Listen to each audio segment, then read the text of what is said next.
Hello বন্ধুরা, এই গল্পের প্রথম সিজন আপলোড করা হয়েছিল, তো আজকে পরেরটুকু সহ সম্পূর্ণ গল্পটা আপলোড করা হয়েছে। যারা প্রথম সিজন শুনেছেন তারা একটু টেনে শুনে নেবেন, টাইম মেনশন করা আছে। আর যারা নতুন তারা সম্পূর্ণ গল্পটা মনোযোগ দিয়ে শুনবেন। যে হাতের একটা ইশারায় এশিয়ার শেয়ার বাজার ওঠানামা করত, আজ সেই হাতে রাস্তার ধুলো, প্রাইভেট জেট, ইতালিয়ান বেসবুক স্যুট আর হাজার কোটি টাকার সাম্রাজ্য। এসব ছেড়ে এই ছেঁড়া পলিথিনের নিচে ভিখারি হয়ে বসে থাকার কোনো শখ আমার ছিল না। আমি তো জন্মেছিলাম রাজত্ব করার জন্য, ডাস্টবিনের পাশে ঘুমানোর জন্য নয়। কিন্তু সাম্রাজ্যের সিংহাসন আর নিজের ছায়া বাঁচাতে গেলে কখনো কখনো রাজাকেও ধুলোয় মিশে যেতে হয়। হঠাৎ পাশ দিয়ে হেঁটে যাওয়া এক সুটেড বুটেড পথচারীর দিকে হাত বাড়িয়ে চরম করুণ ও ভাঙা গলায় বলে, ও ভাইজান, আল্লাহ রস্তি পাগলে 10 টাকা দিয়ে যান। সারাদিন কিছু খাই নাই ভাইজান, আল্লাহ আপনার ভালো করবো ভাইজান।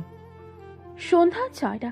কারওয়ান বাজারের সিগন্যালে আকাশ ভেঙে মুষলধারে বৃষ্টি নামছে। জ্যামে আটকে আছে শত শত গাড়ি। ফুটপাত একটা ছেঁড়া পলিথিন মাথায় দিয়ে বসে আছে ফারহান। পরিচয়ের ব্যাপারে আশা করি আর দিতে হবে না। তিনি হলেন আমাদের গল্পের নায়ক ফারহান, যিনি ফকিরের ছদ্মবেশে আছেন। বাকি সবকিছু গল্পের সাথে থাকলে বুঝবেন। ও বকুল, এই ম্যাগের মধ্যে তুই কই যাস রে বাপ? এদিকে আয়, চাইলের বস্তাটা পলিথিন দিয়ে ঢাইকা দে, নইলে সব ভিজ্জা নষ্ট হয়ে যাইব। রুস্তম চাচা একজন বয়স্ক চা দোকানি। কারওয়ান বাজারের ফুটপাতেই তার ছোট টং দোকান চায়ের। তার ডাকে 12 বছরের টোকাই ছেলে বকুল দৌড়ে আসে। আরে চাচা, দিতেছি দাঁড়ান, আগে ওস্তাদরে একটা পলিথিন দিয়ে আসি। যেই লেভেলের তুফান শুরু হইছে, ওস্তাদ তো বিজ্জা নিউমোনিয়া বাতায় ফেলবো। বকুল দৌড়ে ওভারব্রিজের নিচে যায়। সেখানে জুবুথুবু হয়ে বসে থাকা ফারহানের গায়ে শতচ্ছিন্ন শার্ট, উস্কো খুস্কো চুল, অযত্নে বেড়ে ওঠা দাড়ি দেখে যে কেউ বলবে রাস্তার পাগল। ওস্তাদ, এই লোন, এই পলিথিনটা মাথার উপরে দেন। আমি রুস্তম চাচার দোকান থেকে আপনার লাইগা কড়া কইরা 1 কাপ আদা চা নিয়ে আইতেছি। আজকে যে শীত পড়ছে। চা লাগবে না বকুল, তুই চাচার দোকানে গিয়ে বস। বৃষ্টিতে বৃষ্টি ভিজলে তোর আবার আগের মতো জ্বর আসবে, তখন তোকে খেয়ে দেখবে বল। ফারহানের গলাটা খুব শান্ত, তবে তাতে এক অদ্ভুত গাম্ভীর্য আছে। ঠিক সেই মুহূর্তে ওভারব্রিজের নিচে এসে দাঁড়ায় মাইশা। তার পরনে হালকা নীল রঙের সালোয়ার কামিজ, বৃষ্টিতে ভিজে শরীরের সাথে লেপ্টে আছে। ফোনে কথা বলছে তার মার সাথে। হ্যালো মা, শুনতে পাচ্ছ? আরে এই বৃষ্টির মধ্যে আমি কিভাবে বাসে উঠবো বলো তো? ফার্ম গেট থেকে একটা বাসও এদিকে আসছে না, সব জ্যামে আটকে আছে। মাইশা একটা মধ্যবিত্ত পরিবারের মেয়ে, মিরপুর থাকে। নিজের ভার্সিটির পড়াশোনার পাশাপাশি টিউশনি করে সংসারের হাল ধরেছে। তার চোখে মুখে চরম বিরক্তি। মারে, মাগরিবের আজান তো দিয়ে দিচ্ছে। তুই কারওয়ান বাজার থেকে আর কোনো টিউশনিতে যাস না, সোজা বাসায় চলে আয়। রাস্তাঘাটের যে অবস্থা, আমার তো ভয়ে বুক কাঁপে। মা, তোমার কি মনে হয় আমি ইচ্ছে করে জ্যামে বসে আছি? সেই কখন থেকে ওভারব্রিজের নিচে দাঁড়িয়ে আছি। সিএনজিওয়ালারা মিরপুর 10 পর্যন্ত 400 টাকা চাচ্ছে। আমি কি টাকা গাছ থেকে পারি? আমার একটা টিউশনের বেতনই তো মাত্র 3000 টাকা, আর এরা বৃষ্টি দেখলেই ডাকাতি শুরু করে দেয়। ফুটপাতে বসে থাকা ফারহান আর মনে মাইশার দিকে তাকায়। তার স্থির হিম শীতল চোখের দৃষ্টিতে কোনো ভিখারির দীনতা নেই, যেন সে সবকিছু খুব গভীরভাবে পর্যবেক্ষণ করছে। আচ্ছা বাবা, তুই সাজিদকে একটা ফোন দে না, ওর তো গাড়ি আছে। তোকে এই বৃষ্টির মধ্যে একটু ড্রপ করে দিয়ে যেতে পারে না? তোদের তো পারিবারিকভাবে কথা পাকা হয়ে আছে। মা প্লিজ, তুমি অন্তত ওই লোকটার কথা আমাকে বলো না। সাজিদকে আমি আধা ঘন্টা আগে কল দিয়েছিলাম। সে নাকি তার বন্ধুদের সাথে গুলশানে কোনো এক রেস্টুরেন্টে কফি খাচ্ছে। আমাকে উল্টো জ্ঞান দিয়ে দিল সে। আমি কেন এত বৃষ্টিতে টিউশনি করতে বের হয়েছি। ওর তো কোনো আর অভাব নেই, সে আমার কষ্ট বুঝবে কি করে? আহারে, ছেলেটা তো ঠিকই বলেছে। তোর তো আর টিউশনি করার দরকার নেই। সাজিদের মতো বড় লোকের ছেলের সাথে তোর বিয়ে হলে আমাদের আর কোনো অভাবই থাকবে না ইনশাল্লাহ। তুই শুধু শুধু রাগ করছিস। মা অভাব হয়তো থাকবে না, কিন্তু সম্মানও থাকবে না। ওর কাছে আমি জাস্ট একটা শো পিস। আমার এই পরিশ্রম করা, বাসে ঝুলে চলা, এগুলো ওর কাছে স্ট্যাটাস প্রবলেম। সেই দিনও আমাকে সবার সামনে অপমান করে কথা বলেছে। যাই হোক, তুমি চিন্তা করো না, আমি কোনো একটা লোকাল বাসে ঝুলে ঠিকই চলে আসবো। আল্লাহ হাফেজ। মাইশা ফোনটা ব্যাগে রাখতে যাবে এমন সময় একটা বেপরোয়া বাইকার তীব্র গতিতে কাদা ছিটিয়ে রাস্তার পাশ ঘেঁষে আসতে শুরু করে। বাইকার ফোনে ব্লুটুথ হেডসেটে চিৎকার করে কথা বলে আসছে। আরে মামা, আমি তো ফার্ম গেট সিগন্যাল পার হইলাম মাত্র। তুই দাঁড়ায় থাক, আমি 5 মিনিটের মধ্যে আইসা তোরে তুলে নিতেছি। রাস্তা তো পুরোই ফাঁকা, টানতেছি আমি। ছেলেটি এখানকার বকাটে ছেলে। স্পিড ব্রেকার বা বৃষ্টির পিচ্ছিল রাস্তার কোনো তোয়াক্কাই সে করছে না। বাইকটি নিয়ন্ত্রণ হারিয়ে সোজা মাইশার দিকে ধেয়ে আসে। হি আল্লাহ, এই বাইকটা তো সোজা আমার দিকে আসছে। মাইশা ভয়ে পাথর হয়ে যায়। তার মনে হচ্ছে পা দুটো রাস্তার সাথে আটকে গেছে, এক পাও নড়তে পারছে না। সে শক্ত করে চোখ বন্ধ করে ফেলে। ওই মেয়া, সর রাস্তা থেকে। ব্রেক ফেল করছে। ঠিক সেই মুহূর্তে মাথার পলিথিন ছুঁড়ে ফেলে বিদ্যুতের বেগে লাফিয়ে ওঠে ফারহান। চোখের পলকে সে মাইশার দিকে ছুটে যায়। এদিকে আসুন।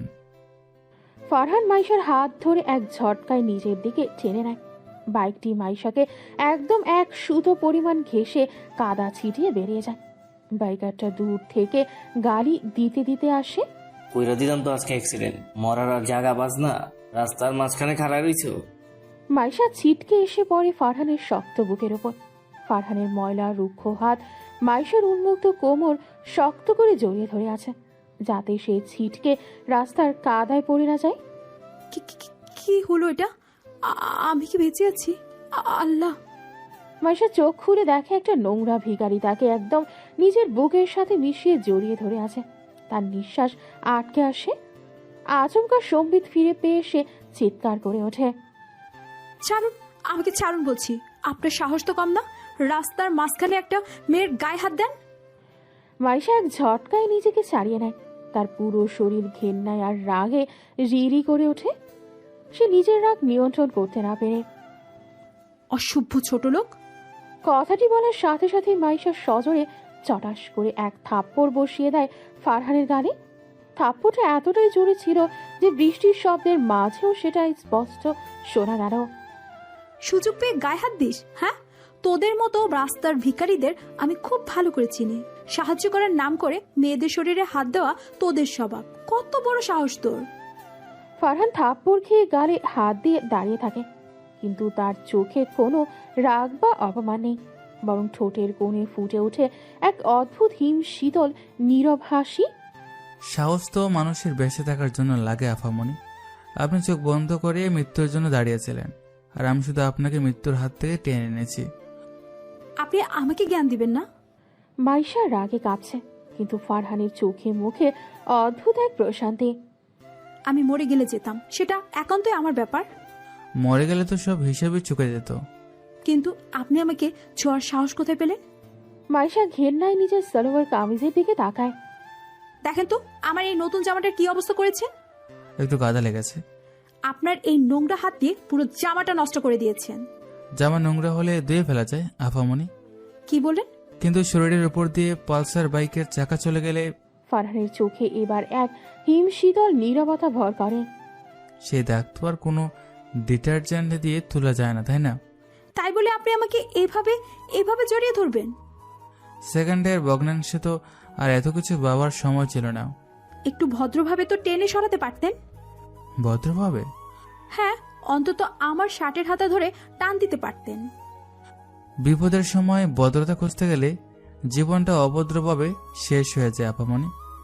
একটা ভিখারির মুখে এমন অদ্ভুত কথা শুনে মাইশা কিছুটা থমকে যায়, কিন্তু পরক্ষণেই তার বিরক্তি বেড়ে যায়। আপনার কথা বলার সাহস তো দেখছি অনেক বেশি।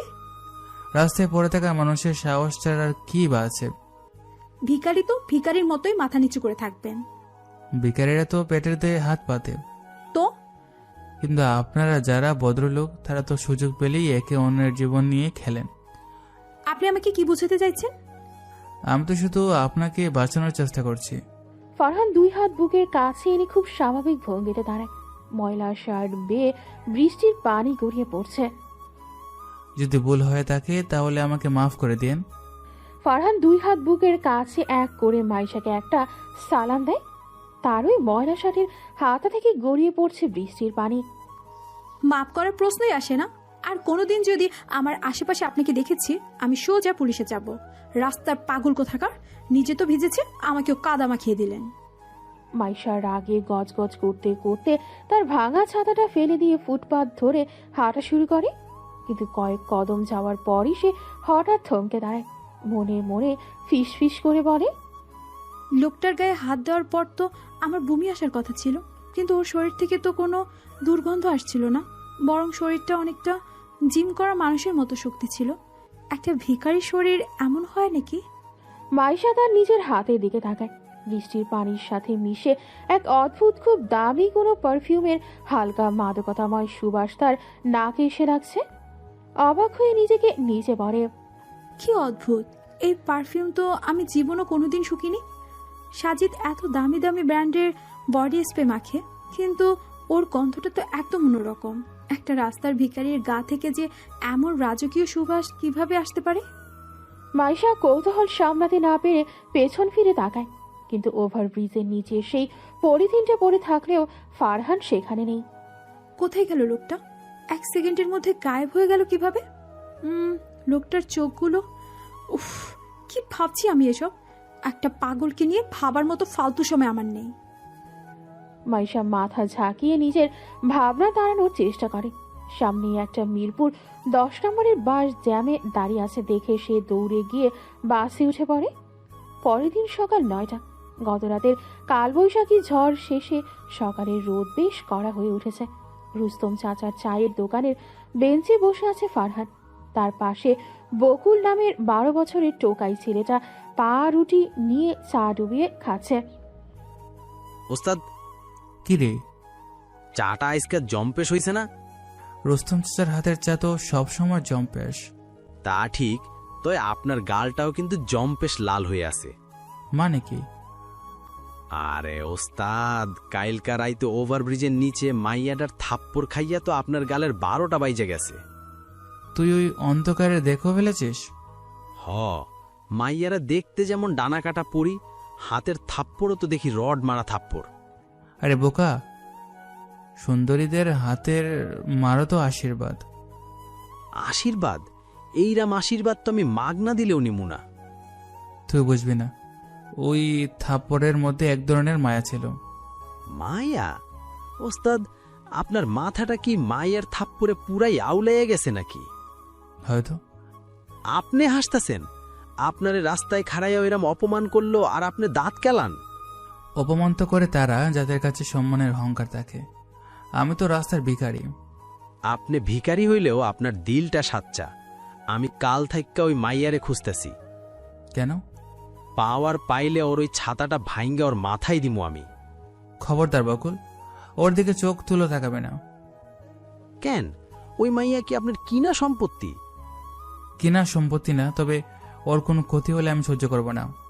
ফারহানের গলাটা হঠাৎ এমন গভীর হয়ে যায় যে বকুল চমকে ওঠে। এমন সময় একটা ঝকঝকে লাল রঙের হোন্ডা সিবিআর বাইক এসে ঠিক দোকানের সামনে থামে। ওই বুইড়া, এক প্যাকেট বেনসেন দে তো জলদি। বাইক থেকে নামে সাজিদ। মাইশার পারিবারিক কথা বলা বাগদত্তা অত্যন্ত অহংকারী আর বদমেজাজি। তার পরনে দামি টি শার্ট আর চোখে রেবন গ্লাস। দিতাছি ভাইজন, একটু বসেন। বসতে আছি নাকি তোর এই নোংরা দোকানে? আমার মিটিং আছে। সাজিদ বাইক থেকে নামতে গিয়ে রাস্তার পাশে জমে থাকা একটু কাদায় পা দিয়ে ফেলে। তার সাদা স্নিকার্স জুতায় কাদা লেগে যায়। হোয়াট দ্য ফাকিং হেল! কি হয়েছে ভাইজান? তোর এই ফালতু দোকানের সামনে এত কাদা কেন? দেখেছিস আমার জুতোটার কি অবস্থা হলো? কালকা রাইতে যে বৃষ্টি হইল ভাইজান, ওইটার পানি জমছে। শাট আপ, একদম ফালতু কথা বলবি না। সাজিদ বিরক্ত হয়ে পেছনে ঘোরে। বেঞ্চে বসে থাকা ফারহানকে দেখে তার চোখে রাগে জ্বলে ওঠে। সে কোনো কারণ ছাড়াই সজোরে এক লাথি মারে ফারহানের পায়ে। এই ফকিন্নি, বেঞ্চের ওপর নবাবের মতন পা তুলে বসে আছিস? ওই, আমার ওস্তাদরে লাথি মারলেন কেন? ওস্তাদ, এই ভিকারের শালার আবার স্বাগত আছে? কিরে, খুব আরাম করে চা খাচ্ছিস? চা খাওয়াটা কি অপরাধ ভাইজান? তোর তো কথা বলার অনেক সাহস। শোন ফকিন্নি, আমার জুতায় কাদা লেগেছে। তাতে আমি কি করব? তোর ওই ছেঁড়া ময়লা শার্টের কোনা দিয়ে আমার জুতোটা মুছে দে, 10 টাকা দিমু। কি কইলেন? 10 টাকার ভাব দেখান। আপনার জুতা কি আমার ওস্তাদ মুজবনি? তুই চুপ কর টোকাইয়ের বাচ্চা, নইলে লাথি দিয়ে তোদের 2টা দাঁত ফেলে দেব। ফেইলা দেখেন, আজকা ইটের টুকরা দিয়া আপনার ওই হোন্ডা আমি। থাম বকুল। বকুল রাগে ফুঁসতে থাকে। রুস্তম চাচা ভয় কাঁপছে, কিন্তু ফারহান নির্বিকার ভাবে হাসে। কিরে ফকিন্নি, চুপ করে বসে আছিস কেন? জুতার ময়লা মুছতে বলছি না, কানে যায় না? যায় ভাইজান, তবে জুতা মুছলে 10 টাকা হবে না। কি বললি তুই? আপনার জুতোটা অনেক দামি, কাদা পরিষ্কার করতে অন্তত 20 টাকা লাগবে। তোদের মতন ভিখারিদের জাতটাই এটা। টাকার গন্ধ পেলে নিজের মায়ের শাড়ি দিয়েও জুতা মুছে দিবি। সবাই তো টাকার কাছে বিক্রি হয় ভাইজান, কেউ জুতায় কেউ ক্ষমতায়। এত ফিলোসফি মারাবি না, নে জলদি মুছে নে, আমার তো সময় নেই। ফারহান ধীরে সুস্থে বেঞ্চে থেকে নিচে নামে। সে হাঁটু গেড়ে বসে নিজের ছেঁড়া শার্টের হাতা দিয়ে সাজিদের কাদা মাখা জুতোটা খুব যত্ন করে মুছে দেয়। হয়েছে ভাইজান। হয়েছে, নে তোর বকশিস। সাজিদ পকেট থেকে 10 টাকার একটা মুচড়ানো নোট বের করে ফারহানের মুখের উপর ছুঁড়ে মারে। 20 টাকার কাম করিস নাই, তুই 10 টাকাই রাখ। ধন্যবাদ ভাইজান। সাজিদ সিগারেট ধরিয়ে বাইকে উঠে সব শব্দে টান দিয়ে চলে যায়। বকুল ছুটে এসে ফারহানের হাত ধরে। ওস্তাদ, আপনি এটা কি করলেন? ওই অহংকারী শালার জুতা মুছে দিলেন। টাকার দরকার ছিল রে বকুল। আপনি একটা ভীরু। আপনার গায়ে এত জোর, একটা ঘুষি মারলে ওই শালা রাস্তায় পড়ে যাইতো। ঘুষি মারার সময় এখনো আসেনি বকুল। ফারহান মাটিতে পড়ে থাকা 10 টাকার নোটটা হাতে তুলে নেয়। তারপর আকাশের দিকে তাকিয়ে একটা দীর্ঘশ্বাস ফেলে। হঠাৎ তার চোখে সেই নিরীহ দৃষ্টি উধাও হয়ে যায়। সেখানে ফুটে ওঠে ভয়ঙ্কর আর ধারালো এক আগুন। আজ যে দুটো মুছলাম সেটা শুধু সময় কেনার জন্য বকুল। এই 10 টাকার দাম একদিন ওকে 10 কোটি টাকা দিয়ে চুকাতে হবে। 10 কোটি? ওস্তাদ, আপনি কি স্বপ্ন দেখতেছেন? স্বপ্ন না রে পাগল, এটাই ভবিষ্যৎ। এখন চল ওই মরে যাই, আমাদের প্রতিদিনের কাজ ভিক্ষা করা। ভিক্ষা করি গিয়ে। বলেই তারা তাদের নিত্য দিনের কাজ ভিক্ষা করতে চলে যায়। অন্যদিকে 1000 মাইল দূরে চকচকে আধুনিক শহর সিঙ্গাপুরে বিশাল এক কাজ ঘেরা অফিসের ভেতর অস্থিরভাবে পাইচারি করছেন রায়হান চৌধুরী, এশিয়ার অন্যতম শীর্ষ ধনী, যার আঙুলের ইশারায় শেয়ার বাজার ওঠানামা করে। তার সামনে মাথা নিচু করে দাঁড়িয়ে আছে chief of intelligence mister Sikandar. Sir, আমরা সাউথ এশিয়ার সব সোর্স কাজে লাগিয়েছি। আমি সোর্সের গল্প শুনতে চাই না সিকান্দার, রেজাল্ট চাই। স্যার, 3 মাস 3টি বছর ধরে উনি নিখোঁজ। ওনার পার্সোনাল ট্রাকার অফ করা। উনি নিজেই চান না কেউ ওনাকে খুঁজে পাক। রায়হান চৌধুরী টেবিলের সজোরে খুশি মেরে বলে, চাইবে না মানে? ও আমার রক্ত, আমার একমাত্র ওয়ারিশ। 1000 কোটি টাকার এম্পেয়ার। এই ক্ষমতা সব কার জন্য? ও যদি না থাকে আমি এগুলো দিয়ে কি করব? আমরা চেষ্টা চালিয়ে যাচ্ছি স্যার। চেষ্টা? আমার স্ত্রী গত 3 মাস ধরে চায় নামাজ থেকে ওঠেনি। প্রতিটা মুহূর্ত আমরা নরক যন্ত্রণা ভোগ করছি, আর তুমি বলছো চেষ্টা করছো? স্যার, একটা লিড পেয়েছি আমরা। খুব দুর্বল একটা এনক্রিপ্টেড সিগন্যাল। কোথায়? ঢাকা। গতকাল রাত্রে মাত্র 3 সেকেন্ডের জন্য একটা military gate satellite ping active হয়েছিল। ঢাকা? ওই যে আমার মানুষের ভিড়ে আমার রাজপুত্র লুকিয়ে আছে। কনফার্ম না স্যার, তবে প্যাটার্ন দেখে মনে হচ্ছে এটা উনি হতে পারেন। সিকান্দার, আমার প্রাইভেট জেট স্ট্যান্ড বাই রাখো। যদি ওই সিগন্যাল সত্যি হয় তবে মনে রেখো, আমার ছেলেকে যারা লুকিয়ে রেখেছে বা কষ্ট দিয়েছে তাদের আমি মাটির নিচে পুঁতে ফেলবো। আমার ফারহানকে আমার চাই চাই, যে কোনো মূল্যে। এদিকে ফারহান বকুল সারাদিন ভিক্ষা করার পর দিন গড়িয়ে রাত নামে। ঢাকার ব্যস্ত সড়কগুলো ধীরে ধীরে ফাঁকা হতে শুরু করে। রাত বাড়ার সাথে সাথে শহরের রূপ বদলে যায়। রাত তখন 2টা। ফার্মগেটের একটি বন্ধ মার্কেটের বারান্দা। পুরো শহর ঘুমে আচ্ছন্ন। রাস্তার সোডিয়াম বাতিগুলো ছাড়া আর কোনো আলো নেই। ফারহান একটা বন্ধ দোকানের বারান্দায় পুরনো চটের ওপর শুয়ে আছে। উফ, ফারহান হঠাৎ চোখ খুলে উঠে বসে। চারদিক শুনশান। সে দ্রুত তার ছেঁড়া ঝোলার ভেতরে হাত ঢোকায়। এত রাতে সিগন্যাল? ঝোলার গোপন পকেট থেকে সে একটা জিনিস বের করে, একটা স্যাটেলাইট কমিউনিকেটর। জিনিসটা দেখে বোঝা যায় এটা সাধারণ কোনো যন্ত্র নয়, সামরিক বা অত্যন্ত উচ্চ বিদ্যুতের ব্যবহার্য। স্ক্রিনে একটা লাল সিগন্যাল ব্লিঙ্ক করছে। ওরা কি আমার লোকেশন ট্র্যাক করে ফেলেছে? ফারহান যন্ত্রটার দিকে এক দৃষ্টিতে তাকিয়ে থাকে। স্ক্রিনে কানেক্টিং লেখা উঠছে। ফারহানের চোখে অদ্ভুত এক কষ্ট আর বিরক্তি। আর একটু সময় আমার দরকার ছিল, এত তাড়াতাড়ি ওরা আমাকে খুঁজে বের করবে ভাবিনি।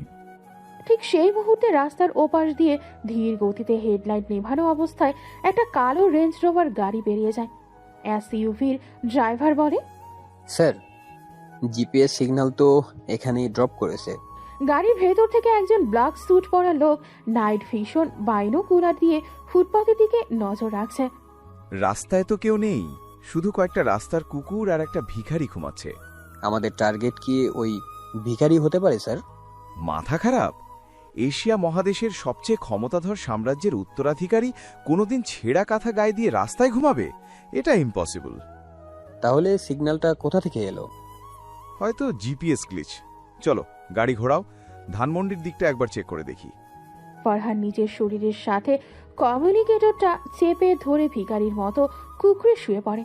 কালো গাড়িটা কিছুক্ষণ দাঁড়িয়ে থেকে ধীরে ধীরে চলে যায়। খুব কাছাকাছি চলে এসেছে ওরা, আমাকে আরো সাবধান হতে হবে। এই শহরের রূপ বদলাতে আরো বেশি দেরি নেই। রাতের রহস্যময় প্রহর কেটে গিয়ে পরের দিন সন্ধ্যায় নেমে আসে এক অদ্ভুত গুমট আবহাওয়া। মেঘলা আকাশ যে কোনো সময় আবার বৃষ্টি নামতে পারে। সন্ধ্যা 7টা। এদিকে মিরপুর মাইশাদের পাড়ার অন্ধকার সরু গলি এলাকায় লোডশেডিং চলছে। গলিতে ঘুটঘুটে অন্ধকার। মাইশা বাজার থেকে একা ফিরছিল। বৃষ্টির কারণে গলির পিছির রাস্তা কাদায় মাখামাখি। উফ, এই এক লোডশেডিং যন্ত্রণা আর বাঁচি না। ফোনের ফ্ল্যাশ লাইটটাও কাজ করছে না। মাইশা এক হাতে বাজারের ব্যাগ আর অন্য হাতে নিজের শাড়িটা একটু ওপরে তুলে ধরে সাবধানে হাঁটছে। আজ সে একটা হালকা গোলাপি রঙের সুতির শাড়ি পরেছে। রাস্তাটা এত পিচ্ছিল, আর একটু হলে তো পড়েই যাচ্ছিলাম। হঠাৎ অন্ধকারে একটা গর্তে মাইশার পা পড়ে। সে নিয়ন্ত্রণ হারিয়ে তীব্র বেগে পেছনের দিকে পড়ে যেতে থাকে। মা গো! মাইশা নিশ্চিত পড়ে গিয়ে মাথায় প্রচন্ড ব্যথা পাবে, কিন্তু অন্ধকারের বুক চিরে একটা বলিষ্ঠ হাত সেকেন্ডের ভগ্নাংশে তাকে শূন্যে লুফে নেয়। আহ! ধরেছি। মাইশা বুঝতে পারে কেউ একজন তাকে পা জোরে হাত দিয়ে শক্ত করে ধরে আছে। অন্ধকারে মাইশার বুক ধরফর করছে। কে আপনি? ভয় পাবেন না।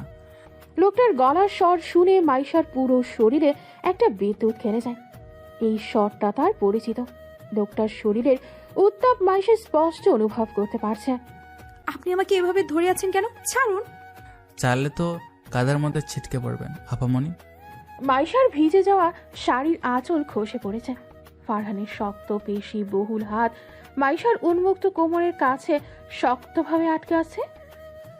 আমি দাঁড়িয়ে থাকতে পারবো, আপনি হাত সরান। রাস্তাটা খুব পেয়েছেন, আগে সোজা হয়ে দাঁড়ান। ফারহান মাইশাকে আলতো করে সোজা করে দাঁড় করায়, কিন্তু নিজের হাতটা মাইশার কোমর থেকে সরায় না। অন্ধকারে দুজনের শ্বাস প্রশ্বাসের শব্দ স্পষ্ট শোনা যাচ্ছে। আপনার হাত এত শক্ত কেন? শক্ত না হলে কি আপনাকে পড়ে যাওয়ার হাত থেকে বাঁচাতে পারতাম? কিন্তু আপনি এখানে কি করছেন? আপনি তো সেই... মাইশা লোকটার কাঁধে হাত রাখে আর চমকে ওঠে। একটা ভিখারির শরীর কত শক্ত, জিম করা মানুষের মতো হয় কি করে? আপনার শরীর, একটা ভিখারির শরীর এত শক্তি হয় কিভাবে? ক্ষুধার পরিশ্রম মানুষের শরীরকে অনেক শক্ত করে দেয় আপামনি। মিথ্যে কথা। আপনার গায়ের এই গন্ধটা, এই পারফিউমের গন্ধটা আমি কালও পেয়েছি। রাস্তায় পড়ে থাকা মানুষের গায়ে পারফিউমের গন্ধ আসবে কোথা থেকে? ওরা হয়তো বৃষ্টির গন্ধ। মাইশার নিঃশ্বাস ভারী হয়ে আসে। ফারহানের মুখটা তার মুখের খুব কাছাকাছি। অন্ধকারের মধ্যে মাইশা ফারহানের চোখের সেই জ্বলন্ত দৃষ্টি অনুভব করতে পারছে। আপনি মিথ্যে বলছেন। আপনি সাধারণ কেউ নন। আমি সাধারণ না হলে কি আপনার এই গলিতে দাঁড়িয়ে থাকতাম? তাহলে কেন দাঁড়িয়ে আছেন? কালকের থাপ্পড়ের প্রতিশোধ নিতে এই মিরপুরে চলে এলেন? প্রতিশোধ নিতে হলে তো আপনাকে কাদার মধ্যে ফেলিয়ে দিতাম, তুলে ধরতাম না। ফারহানের হাতটা মাইশার কোমরের একটু ওপরে কেঁপে ওঠে। মাইশার শরীরের কোমর স্পর্শে ফারহানের মতো কঠোর মানুষের ভেতরেও যেন একটা ঝড় উঠছে। আপনি আমাকে এখনো ধরে আছেন কেন?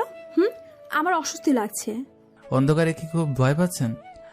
ভয় পাবো কেন? আপনি আমাকে ছাড়ুন। আমি ছেড়ে দিলে আপনি কি একা হাঁটতে পারবেন ওই পিচ্ছিল রাস্তায়? পারবো। আপনি কে যা আমার এত খেয়াল রাখছেন? কেউ না, জাস্ট একজন রাস্তার মানুষ। হঠাৎ করেই পুরো এলাকার বিদ্যুৎ চলে আসে। গলির নিয়ন আলোতে চারপাশ আলোকিত হয়ে ওঠে। এই তো কারেন্টও চলে এসেছে, এবার শুনুন। আলোতে মাইশা স্পষ্ট দেখে ফারহান তাকে ধরে আছে। ফারহান দ্রুত মাইশাকে ছেড়ে দিয়ে মাথা নিচু করে কয়েক কদম পিছিয়ে যায়। মাফ করবেন আপামনি, পড়ে যেতেছিলেন তো তাই ধরে ফেলছিলাম। বিদ্যুতের আলোতে ফারহান আবার সেই বস্তির ভাষায় কথা বলা শুরু করেছে। মাইশার মুখে কোনো কথা সরে না, সে শুধু ফারহানের চোখের দিকে তাকিয়ে থাকে। আপনি আপনি এই গলিতে কি করেছিলেন? আমি তো এই রাস্তায় কাগজ ঠোকাই, আপনি সামনে দিয়ে হাইরে যেতেছিলেন, হঠাৎ থেকে স্লিপ কাটছেন। কাগজ টোকাচ্ছিলেন অন্ধকারে? গরিবের আবার অন্ধকারের আলো কি আপামনি, পেট তো আর কারেন্ট যাওয়ার এসব বুঝে না। মাইশা এক দৃষ্টিতে ফারহানের দিকে তাকিয়ে আছে। চেরা শার্ট, উস্কো খুস্কো চুল, কিন্তু একটু আগে অন্ধকারে সে যাকে অনুভব করেছে তার সাথে চেহারার কোনো মিল নেই। আপনি কি আমাকে ফলো করছেন? আস্তাগফিরুল্লাহ, আপনারে ফলো করবো কেন আপামনি? আমার কি খাওয়া দেওয়ার কাম নেই? তাহলে কাল ওভারব্রিজের নিচে আর আজ আমার বাসার গলিতে, এটা কাকতালীয় হতে পারে না? শহরটা তো ছোট আপামনি, গরিব মানুষ রাস্তার সব জায়গায় ঘুরে, কাকতালীয় না হয়ে উপায় কি? মাইশা তার খসে পড়া শাড়ির আঁচলটা ঠিক করে নেয়। তার এখনো বুক ধরফর করছে। ওই চোখের গভীর এক অদ্ভুত বিষাদার পুরুষালী আকর্ষণ আছে যা মাইশাকে ভেতর থেকে কাঁপিয়ে দেয়। আপনার নাম কি? নাম দিয়ে কি করবেন? রাস্তায় মানুষের কোনো নাম থাকে না। আমি নাম জিজ্ঞাসা করেছি, সোজা উত্তর দিন। ফারহান।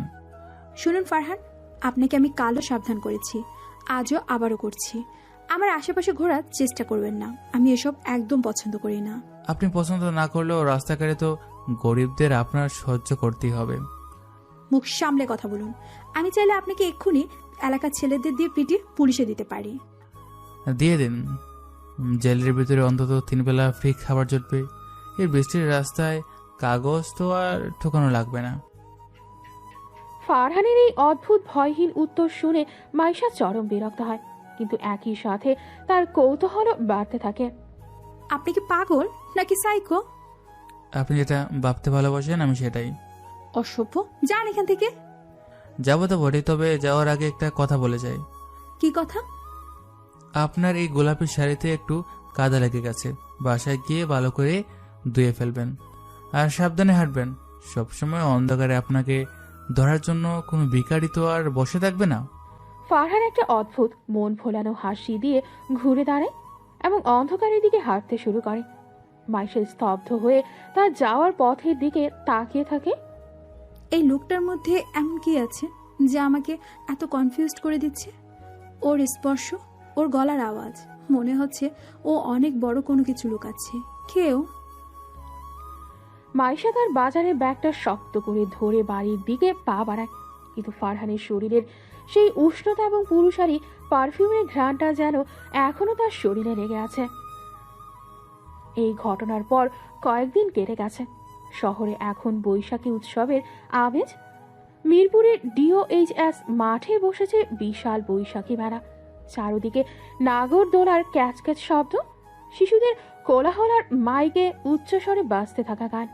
বিকেল 5টা, মেলায় 3 ধরনের ঠাইনি, ধুলো আর ঘামে একাকার অবস্থা। মাইশা ভিড়ের মধ্যে খুব সাবধানে হাঁটছে, তার চোখে মুখে চরম অস্বস্তি। পাশে হাঁটছে সাজিদ, যার পরনে দামি পাঞ্জাবি, চোখে রোদ চশমা। উফ, কি ফালতু একটা জায়গায় নিয়ে আসলাম আয়শা। ধুলবালিতে আমার স্কিনের 12টা বেজে যাচ্ছে। আমি তো তোমাকে আসতেই বারণ করেছিলাম, তুমি তো জেদ করলে মেলায় আসবে। জেদ করব না, ফিয়ন্স হিসেবে তোমাকে একটু টাইম দিতে চাই, আর তুমি সব সময় ভাব নাও। ভাব নিচ্ছি না সাজিদ, আমার ভালো লাগছে না, চলো বাসায় যাই। আরে মাত্রই তো এলাম, চলো ওই নাগরদোলায় উঠি। আমার মাথা ঘুরে, আমি উঠবো না। আরে ঢং করো না তো, আসো। সাজিদ ভিড়ের সুযোগ নিয়ে মাইশার হাতটা খুব শক্ত করে ধরে। মাইশা হাত ছাড়ানোর চেষ্টা করে, কিন্তু সাজিদ আরো জোরে চেপে ধরে। সাজিদ, আমার লাগছে, হাতটা ছাড়ো প্লিজ, মানুষ দেখছে। দেখো, তুমি আমার হবু বউ, মানুষ দেখলে তাতে কি? বিয়ের আগে এভাবে পাবলিক প্লেসে হাত ধরাটা আমাদের ফ্যামিলিতে অ্যালাউড না। তোমাদের এই ফ্যামিলি আর তাদের এই ব্যাকডেটেড রুলস। এখন 26 শতক মাইশা, একটু মডার্ন হতে শেখো। সাজিদ মাইশাকে জোর করে ভিড়ের ভেতর দিয়ে টেনে নিয়ে যায়। ইচ্ছা করে সে মাইশার শরীরের খুব কাছাকাছি ঘেঁষে হাঁটে, মাঝে মাঝে কাঁধে হাত রাখার চেষ্টা করে। মাইশা কুকড়ে যায়। সাজিদ, তুমি কি একটু দূরত্ব বজায় রেখে হাঁটবে? আমার খুব আনকমফোর্টেবল লাগছে। আনকমফোর্টেবল লাগার কি আছে? আমি কি অন্য কেউ? অন্য কেউ না হলো আমি পছন্দ করছি না। তোমার এই ন্যাকামি আর ভালো লাগছে না, চলো ওই চুড়ির দোকানে। এদিকে মেলার এক কোণে একটা বড় বট গাছের নিচে বসে আছে ফারহান। সামনে একটা টিনের থালা, পাশে বকুল বসে বাদাম খাচ্ছে। ফারহানের গায়ে সেই পুরনো ময়লা শার্ট, কিন্তু তার চোখ ভিক্ষার থালার দিকে নেই। ওস্তাদ, আজকে মেলায় তো পকেট মারদের ঈদ লেগে গেছে। পাবলিকের পকেটে যা মাল করি আসে না। আপনি ওই দিকে কি দেখেন ওস্তাদ? ওই চুরির দোকানের দিকে চাতক পাখির মতো টাকায় আসেন কেন? তোর বাদাম খাওয়া শেষ হলে চুপ করে বসে থাক। কাহিনী কি কন্ত? ওই নীল জামা পরা আপাটা না, ওই যে ওই দিন আপনার ঝাড়ি মারছিল? বকুল, তুই বেশি কথা বলছিস। ওস্তাদ, মাইয়ারা লগে ওইটা কেডা? বয়ফ্রেন্ড নাকি? দেখছেন কেমনে চিপকায়া ধরতেছে? মালটার তো মতলব ভালো না। ফারহানের চোয়াল শক্ত হয়ে যায়। দূর থেকে সে স্পষ্ট দেখতে পাচ্ছে সাজিদ কিভাবে মাইশার ওড়নার ওপর দিয়ে কোমরে হাত দেওয়ার চেষ্টা করছে। ফারহানের হাতের মুঠো শক্ত হয়ে যায়, নখগুলো তালুতে গেঁথে যাচ্ছে। এই লাল চুড়িগুলো পরো তো, আমি তোমার হাতে পরিয়ে দিই। লাগবে না, আমি পড়তে পারি। আরে হাতটা দাও তো, এত লজ্জা কিসের? সাজিদ জোর করে মাইশার হাত টেনে নেয়। চুরি পরানোর বাহানায় সে মাইশার হাতের তালুতে আঙ্গুল দিয়ে সুরসুরি দেয়। মাইশা ঝটকা দিয়ে হাত সরিয়ে নেয়, হাত থেকে চুরি পড়ে ভেঙে যায়। সাজিদ, তুমি কিন্তু লিমিট ক্রস করছো। হোয়াট? আমি তো একটু রোমান্টিক হওয়ার ট্রাই করছিলাম, তুমি এত আনকালচার্ড কেন বলো তো? একটু রোমান্স না, একটু অসভ্যতা। রাস্তার মাঝখানে দাঁড়িয়ে তুমি এসব করতে পারো না? চুপ করো, আমাকে ম্যানার্স শেখাতে আসবে না। আমার দয়ায় তোমাদের সংসার চলছে, ভুলে যেও না। সাজিদ এই কথায় মাইশার চোখে পানি চলে আসে। সে মাথা নিচু করে দাঁড়িয়ে থাকে। দূর থেকে ফারহান উঠে দাঁড়ায়, তার চোখ দিয়ে যেন আগুন বেরোচ্ছে। ওস্তাদ, কই যান? মারপিট করবেন নাকি? না, তবে ওই লোকটার হাতটা ভেঙে দেওয়ার খুব ইচ্ছা হচ্ছে। তাইলে যাইয়া দেন না একখান ঘুষি। পাবলিক তো সাজিদরেই ধুলাই দিব মাইয়ারে বিরক্ত করার লাইগা। এখন না বকুল, সময় হয়নি। পাবলিকের স্টেটমেন্ট বড় অদ্ভুত। ওরা ভিখারির ঘুষি মেনে নেবে না, বড়লোকদের অসভ্যতা মেনে নেবে। ফারহান আবার বসে পড়ে, কিন্তু তার দৃষ্টি এক সেকেন্ডের জন্য মাইশার উপর থেকে সরে না। সাজিদ রাগে গজগজ করতে করতে মাইশাকে নিয়ে মেলার অন্য প্রান্তের দিকে হাঁটতে শুরু করে। চলো, ফুচকা খাবে? আমার ক্ষুধা নেই, আমি বাসায় যাব। আবার এক কথা বললাম না ফুচকা খাবো? আমার মুড অফ করে দিও না Maisha. Sajid please. Shut up, just shut up and follow me. Maisha অসহায়ভাবে সাজিদের পেছনে হাঁটতে থাকে। ভিড়ের ফাঁক দিয়ে সে একবার পেছনের দিকে তাকায়। বটগাছের নিচে বসে থাকা সেই ভিখারিটার সাথে তার চোখাচোখি হয়। মাইশা অবাক হয়ে দেখে লোকটার চোখে কোনো ভিক্ষার আকুতি নেই, আছে এক তীব্র ক্রোধ আর মায়া, তাকে রক্ষা করার এক নীরব প্রতিশ্রুতি। এই লোকটা, ও কি আমাকে দেখেছে? ওর চোখের চাউনি এত পরিচিত কেন লাগে? কেন মনে হচ্ছে এই বিশাল ভিড়ের মধ্যে একমাত্র ওই আমার কষ্টটা বুঝতে পারছে? তারা মেলায় ঘুরতে ঘুরতে রাত 9টা বেজে যায়। মেলার আলো ঝলমল করছে, কিন্তু মেলার ঠিক পেছনের রাস্তাটা অন্ধকার আর নির্জন। সাজিদ আর মাইশার ঝগড়া চরমে পৌঁছেছে। সাজিদ গাড়ি স্টার্ট দিয়ে রেখেছে, মাইশা জানলার বাইরে দাঁড়িয়ে। তোমার মতন ছোট লোকের মেয়ের সাথে রিলেশন রাখাই আমার ভুল হয়েছে। সামান্য একটা আইসক্রিম নিয়ে সিন ক্রিয়েট করলে। আমি সিন ক্রিয়েট করিনি সাজিদ, তুমি ওয়েটারকে যা তা ভাষায় গালাগালি করছিলে, আমি শুধু প্রতিবাদ করেছি। তো টাকা আমি দিচ্ছি, আমি গালি দেব, তাতে তোমার কি? টাকা থাকলেই মানুষকে অপমান করার অধিকার জন্মায় না। লাইফ লেসন নিজের কাছে রাখো। আমার গাড়িতে ওঠার দরকার নেই, হেঁটে বাড়ি যাও। তোমার এই দেমাগ আমি ভাঙবো। সাজিদ, রাত 11টা বাজে, এই নির্জন রাস্তায় আমাকে একা ফেলে যাবে? যাবই তো, দেখি কে তোমাকে উদ্ধার করে। সাজিদ কোনো দয়ামায়া না দেখিয়ে গাড়ি টান নিয়ে চলে যায়। মাইশা ধুলোর মধ্যে একা দাঁড়িয়ে থাকে। রাস্তার ল্যাম্পপোস্টগুলো নষ্ট, আলো আধারিতে জায়গাটা গা ছমছম করছে। আল্লাহ, এখন আমি মেইন রোডে যাব কি করে? রিক্সাও তো নেই এখানে। মাইশা ওড়নাটা গায়ে জড়িয়ে দ্রুত পায়ে হাঁটতে শুরু করে। হঠাৎ রাস্তার পাশের ঝোপের আড়াল থেকে 3-4 বখাটে যুবক বেরিয়ে আসে। তারা মদ্যপ অবস্থায় টলছে।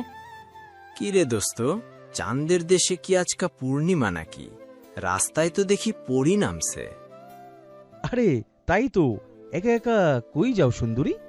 আসো, আমাগো লগে একটু আড্ডা দিয়ে যাও। সরুন, রাস্তা ছাড়ুন বলছি। বাবা, পরির গলার আওয়াজ তো বেশ গরম। এই গরমে একা রাইতে হাঁটলে তো শরীর খারাপ করবো সোনা। বখাটেরা মাইশাকে ঘিরে ধরে। মাইশার বুক ধরফর করছে, গলা শুকিয়ে কাঠ। সে পেছনের দিকে সরতে থাকে। আপনারা কিন্তু ভালো করছেন না, আমি চিৎকার করব।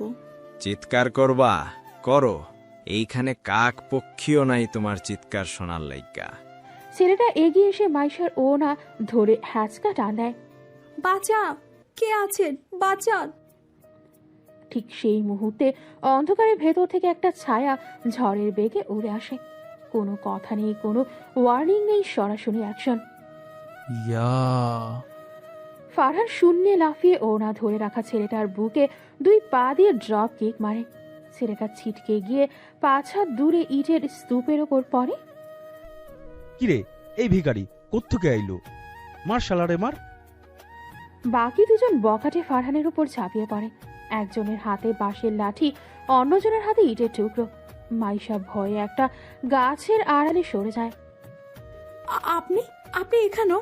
চলে যান আপনি, ওরা আপনাকে মেরে ফেলবে। ফারহান মাইশার কথার উত্তর দেয় না। একটা বখাটে বাঁশ দিয়ে ফারহানের পিঠে সজোরে আঘাত করে। ঠাস শব্দ হয়। ফারহান ব্যথায় কোকি ওঠে, কিন্তু পড়ে যায় না। উহ, শালা ফইননি, হিরোগিরি দেখাস। ছেলেটা আবার বাঁশ দিয়ে ফারহানের মাথায় বাড়ি মারে। এবার ফারহানের কপাল কেটে রক্ত গড়িয়ে পড়ে চোখে মুখে। সে 1 হাঁটু গেড়ে মাটিতে বসে পড়ে। না প্লিজ, ওকে মেরো না। বখাটেরা ভাবছে ফারহান শেষ। তারা হাসতে হাসতে এগিয়ে আসে, কিন্তু তারা জানে না আহত ভাগ আরো বেশি ভয়ঙ্কর হয়। ফারহান নিচ থেকে ওপরের দিকে তাকায়। তার রক্ত মাখা মুখে এক নিষ্ঠুর হাসি। ভুল জায়গায় আঘাত করছিস তোরা। বাঁশ উঁচিয়ে ধরা ছেলেটা যেই আবার মারতে যাবে, ফারহান বিদ্যুতের গতিতে উঠে দাঁড়িয়ে তার ডান হাতের কবজিটা উল্টে দিয়ে মুচড়ে দেয়। কর্মর করে হাড় ভাঙার শব্দ হয়। আহ, আমার হাত ভাইঙ্গা দিচ্ছে। ফারহান তাকে ছেড়ে দিয়েই পাশে থাকা আরেকজনের পেটের ঠিক সোলার প্লেক্সাসে নিজের কনুই দিয়ে এমন নিখুঁত এক আঘাত করে যে ছেলেটা নিঃশ্বাস নিতে না পেরে নীল হয়ে যায় এবং সাথে সাথে রক্ত বমি করতে শুরু করে। প্রথম বখাটে যেটা প্রথমে পড়ে গিয়েছিল, সে উঠে ছুরি বের করে। আজকা তোরে জিন্দা কাইটা ফালামু। ছেলেটা ছুরি নিয়ে ফারহানের দিকে দৌড়ে আসে। ফারহান নড়ে না। ঠিক শেষ মুহূর্তে সে সরে গিয়ে ছেলেটার পায়ে ল্যাং মারে এবং একই সাথে তার গলার শ্বাসনালীতে হাতের তালু দিয়ে হালকা একটা চপ মারে। ছেলেটা গ্যাক করে শব্দ করে মাটিতে লুটিয়ে পড়ে। সে আর উঠতে পারছে না। ভাগ এখান থেকে। যদি আরেকবার তোদের এই এলাকা দেখেছি, তোদের পায়ের রগ আমি নিজের হাতে ছিঁড়ে ফেলবো। বখাটেরা ফারহানের এই রাক্ষসী রূপ আর মারের কায়দা দেখে কলিজা শুকিয়ে যায়। তারা একে অপরকে ধরে কোনো মতে খুঁড়িয়ে খুঁড়িয়ে পালিয়ে যায়। আপনি ঠিক আছেন? মাইশা কাঁপতে কাঁপতে এগিয়ে আসে। ফারহান হাঁটু গেড়ে মাটিতে বসে পড়েছে। তার কপাল বেয়ে অঝরে রক্ত ঝরছে। শার্টের হাতা ছিঁড়ে গেছে। কাছে আসবেন না আপামনি, আমার শরীর নোংরা, রক্ত। চুপ করুন, একদম চুপ। মাইশা নিজের দামি ওনাটা দিয়ে ফারহানের কপালের রক্ত মুছতে শুরু করে। তার হাত কাঁপছে। একটা ভিখারি যাকে সে অপমান করেছিল, আজ সে তার জন্য নিজের জীবন বাজি রাখলো। কেন করলেন এটা? ওরা যদি আপনাকে মেরে ফেলতো? রাস্তায় মানুষের জীবনের দাম কতটুকুই বা, কিন্তু আপনার কিছু হলে আমি নিজেকে মাফ করতে পারতাম না। কেন? কে আমি আপনার? কেন বারবার আমাকে বাঁচান? সব প্রশ্নের উত্তর তো অঙ্কের মতো মিলে না আপামনি। কিছু উত্তর সময়ের কাছে থুলা থাক। ফারহান ব্যথায় চোখ বন্ধ করে ফেলে। মাইশা বুঝতে পারে লোকটার প্রচন্ড কষ্ট হচ্ছে। সে আশেপাশে তাকায়। এখানে তো কোনো ডক্টর নেই, আপনি উঠতে পারবেন? আমার সাথে চলুন, আমাদের বাসার ছাদটা কাছে, আমি ফার্স্ট এড দিয়ে দিব। না না, আপনার অসুবিধা হবে, লোকে খারাপ ভাববে। লোকে কি ভাবলো তাতে আমার কিচ্ছু যায় আসে না। সাজিদ আমাকে ফেলে গেছে, আর আপনি আমাকে বাঁচিয়েছেন, এটাই এখন একমাত্র সত্য। উঠুন বলছি। মাইশা জোর করে ফারহানের হাত নিজের কাঁধে তুলে নেয়। ফারহানের শরীরের ভারে মাইশা একটু নুয়ে পড়ে, কিন্তু সে ছাড়ে না। ফারহান অবাক হয়ে মাইশার দিকে তাকায়। এই মেয়েটার মাঝে এক অদ্ভুত জেদ আছে। ফারহান মনে মনে বলে, এই শহরের রাজপ্রাসাদ ছেড়ে রাস্তায় এসেছিলাম যে মানুষটার গোজে, আজ সে আমাকে কাঁধ দিয়েছে। আমার সাম্রাজ্যের সব সম্পদ এই মুহূর্তটার কাছে তুচ্ছ। অন্ধকার রাস্তা দিয়ে দুজন হাঁটছে। একজন রক্তাক্ত ছদ্মবেশী রাজপুত্র, আর অন্যজন সদ্য একাকিত্বের স্বাদ পাওয়া এক জেদি রাজকন্যা। তাদের ছায়া দুটো রাস্তার ল্যাম্পপোস্টের আরোই দীর্ঘ হয়ে একাকার হয়ে যাচ্ছে। কিছুক্ষণ পর মাইশা খুব সাবধানে প্রায় পা টিপে টিপে ফারহানকে নিয়ে তাদের 2 তলা বাড়ির সিঁড়ি দিয়ে ছাদে উঠছে। রাত গভীর, তাই বাড়ির সবাই ঘুমিয়ে। রাত 11:15। আস্তে, একদম শব্দ করবেন না, মা টের পেয়ে কেলেঙ্কারি হয়ে যাবে। আমি তো বিড়ালের মতো হাঁটছি আফামনি, শব্দ তো আপনার পায়ের জুতো থেকে আসছে। উফ, চুপ করুন তো, এই অবস্থায় আপনার মুখে কথা ফুটে? মাইশা ছাদের এক করে পানির ট্যাঙ্কের পাশে সিমেন্টের বেঞ্চিতে ফারহানকে বসায়। চাঁদের আলোয় ফারহানের কপাল বেয়ে গড়িয়ে পড়ে রক্ত স্পষ্ট দেখা যাচ্ছে। এখানে বসুন, আমি নিচ থেকে স্যাবলন আর তুলে নিয়ে আসছি, নড়বেন না একদমই। পালাবো না, ভয় নেই। মাইশা দ্রুত নিচে নেমে যায় এবং কয়েক মিনিটের মধ্যেই হাতে একটা ফার্স্ট এড বক্স আর এক বোতল পানি নিয়ে ফিরে আসে। সে হাঁপাতে হাঁপাতে ফারহানের পাশে বসে। মাথাটা একটু উঁচু করুন তো, আগে রক্তটা ধুতে হবে। আফামনি, কি? আমার শরীরটা কিন্তু খুব ময়লা, আপনার হাত নষ্ট হয়ে যাবে। মানুষের রক্ত কখনো ময়লা হয় না, আর আপনি আমাকে বাঁচাতে গিয়ে এই রক্ত ঝরাচ্ছেন। চুপচাপ বসুন। মাইশা পানির বোতল দিয়ে তুলা ভিজিয়ে ফারহানের কপাল বুঝতে থাকে। ফারহান ব্যথায় কপাল কুঁচকে ফেলে। সি, ব্যথা লাগছে? সরি সরি, আমি আস্তে করছি। না ঠিক আছে, আপনার হাতটা খুব নরম। আর আপনার কপালটা আগুনের মতো গরম, জ্বর আসছে মনে হয়। কপালের রক্ত মোছা শেষ হলে মাইশা ফারহানের শার্টের দিকে তাকায়। শার্টের কলার আর বুক রক্তে ভিজে একাকার হয়ে আছে। শার্টটা তো গায়ের সাথে আটকে গেছে রক্তে, এটা খুলতে হবে, না হলে আমি বুকের ক্ষতটা দেখতে পাবো না। শার্ট খুলবো? না না থাক, এমনি শুকিয়ে যাবে। পাকামি করবেন না, ইনফেকশন হয়ে গেলে বাঁচানো যাবে না। খুলুন বলছি। আফামনি, আমি রাস্তার ছেলে, আমার গায়ে জামা না থাকলে ভদ্র সমাজে দেখতে খারাপ দেখাবে। এখন রাত বাজে 11:30, ছাদে আমি আর আপনি ছাড়া কেউ নেই, আর ভদ্রতার কথা বাদ দিন। আপনি খুলবেন নাকি আমি কেটে ফেলবো? আপনি খুব জেদি। ফারহান কাঁপতে কাঁপতে তার ছেঁড়া শার্টের বোতামগুলো খোলার চেষ্টা করে, কিন্তু ব্যথায় তার আঙুল চলছে না। থাক, আপনি পারবেন না, হাত সরান, আমি খুলছি। মাইশা কিছুটা দ্বিধা নিয়ে ফারহানের বুকের কাছে হাত বাড়ায়। তার আঙুলগুলো ফারহানের বোতাম ছোঁয়ার সময় কাঁপছে। একটা একটা করে বোতাম খোলার পর মাইশার শার্টটা 2 পাশে সরিয়ে দেয়। হে আল্লাহ! মাইশা স্তব্ধ হয়ে যায়। তার হাত মুখের সামনে চলে যায়। চাঁদের আলোয় ফারহানের উন্মুক্ত বুক আর কাঁধ দেখে তার নিঃশ্বাস বন্ধ হয়ে আসার উপক্রম। ভয় পেলেন? এত দাগ? আপনার সারা শরীরে এত কাটা দাগ কেন? রাস্তার জীবন ফুলের বিছানা না আফামনি, এখানে প্রতিটা দিন যুদ্ধের। না, এগুলো সাধারণ কোনো মারামারি বা অ্যাক্সিডেন্টের দাগ না। এগুলো তো মনে হচ্ছে ধারালো কিছু দিয়ে অনেক আগে করা। মাইশা লক্ষ্য করে ফারহানের ডান কাঁধে একটা গভীর পুরনো ক্ষতের দাগ, আর বুকের বাম পাশে ঠিক হার্টের ওপর একটা অদ্ভুত নীল রঙের ট্যাটু জ্বলজ্বল করছে। আর এটা, এই উল্কিটা? কোনটা? এই যে, এই ড্রাগন তলোয়ার পিছিয়ে আছে। এটা তো কোনো সাধারণ ট্যাটু না, এটা দেখতে খুব রাজকীয়। আমাদের দেশের ভিখারিরা তো এমন ট্যাটু করে না। ফারহান দ্রুত শার্টটা টেনে নিজের শরীর ঢাকার চেষ্টা করে, কিন্তু মাইশা তার হাত ধরে ফেলে। লুকাবেন না, আমি দেখে ফেলেছি। দেখা আর বোঝার মধ্যে অনেক তফাৎ আছে। ফারহান, সত্যি করে বলুন তো, কে আপনি? আমি ফারহান, রাস্তার ভিখারি। মিথ্যা কথা। আপনার এই জিম করা বডি, এই মারপিট করার টেকনিক, এই অদ্ভুত ট্যাটু আর আপনার গায়ের এই পারফিউম, এগুলো কোনো ভিখারির সাথে মেলে না। সবকিছুর মানে খুঁজতে নেই। কেন নেই? আপনি সুস্থ সবল মানুষ, হাত পা সব ঠিক আছে, গায়ে অসুরের মতো শক্তি। তাহলে আপনি ভিক্ষা করেন কেন? সবাই কি আর শখ করে ভিক্ষা করে?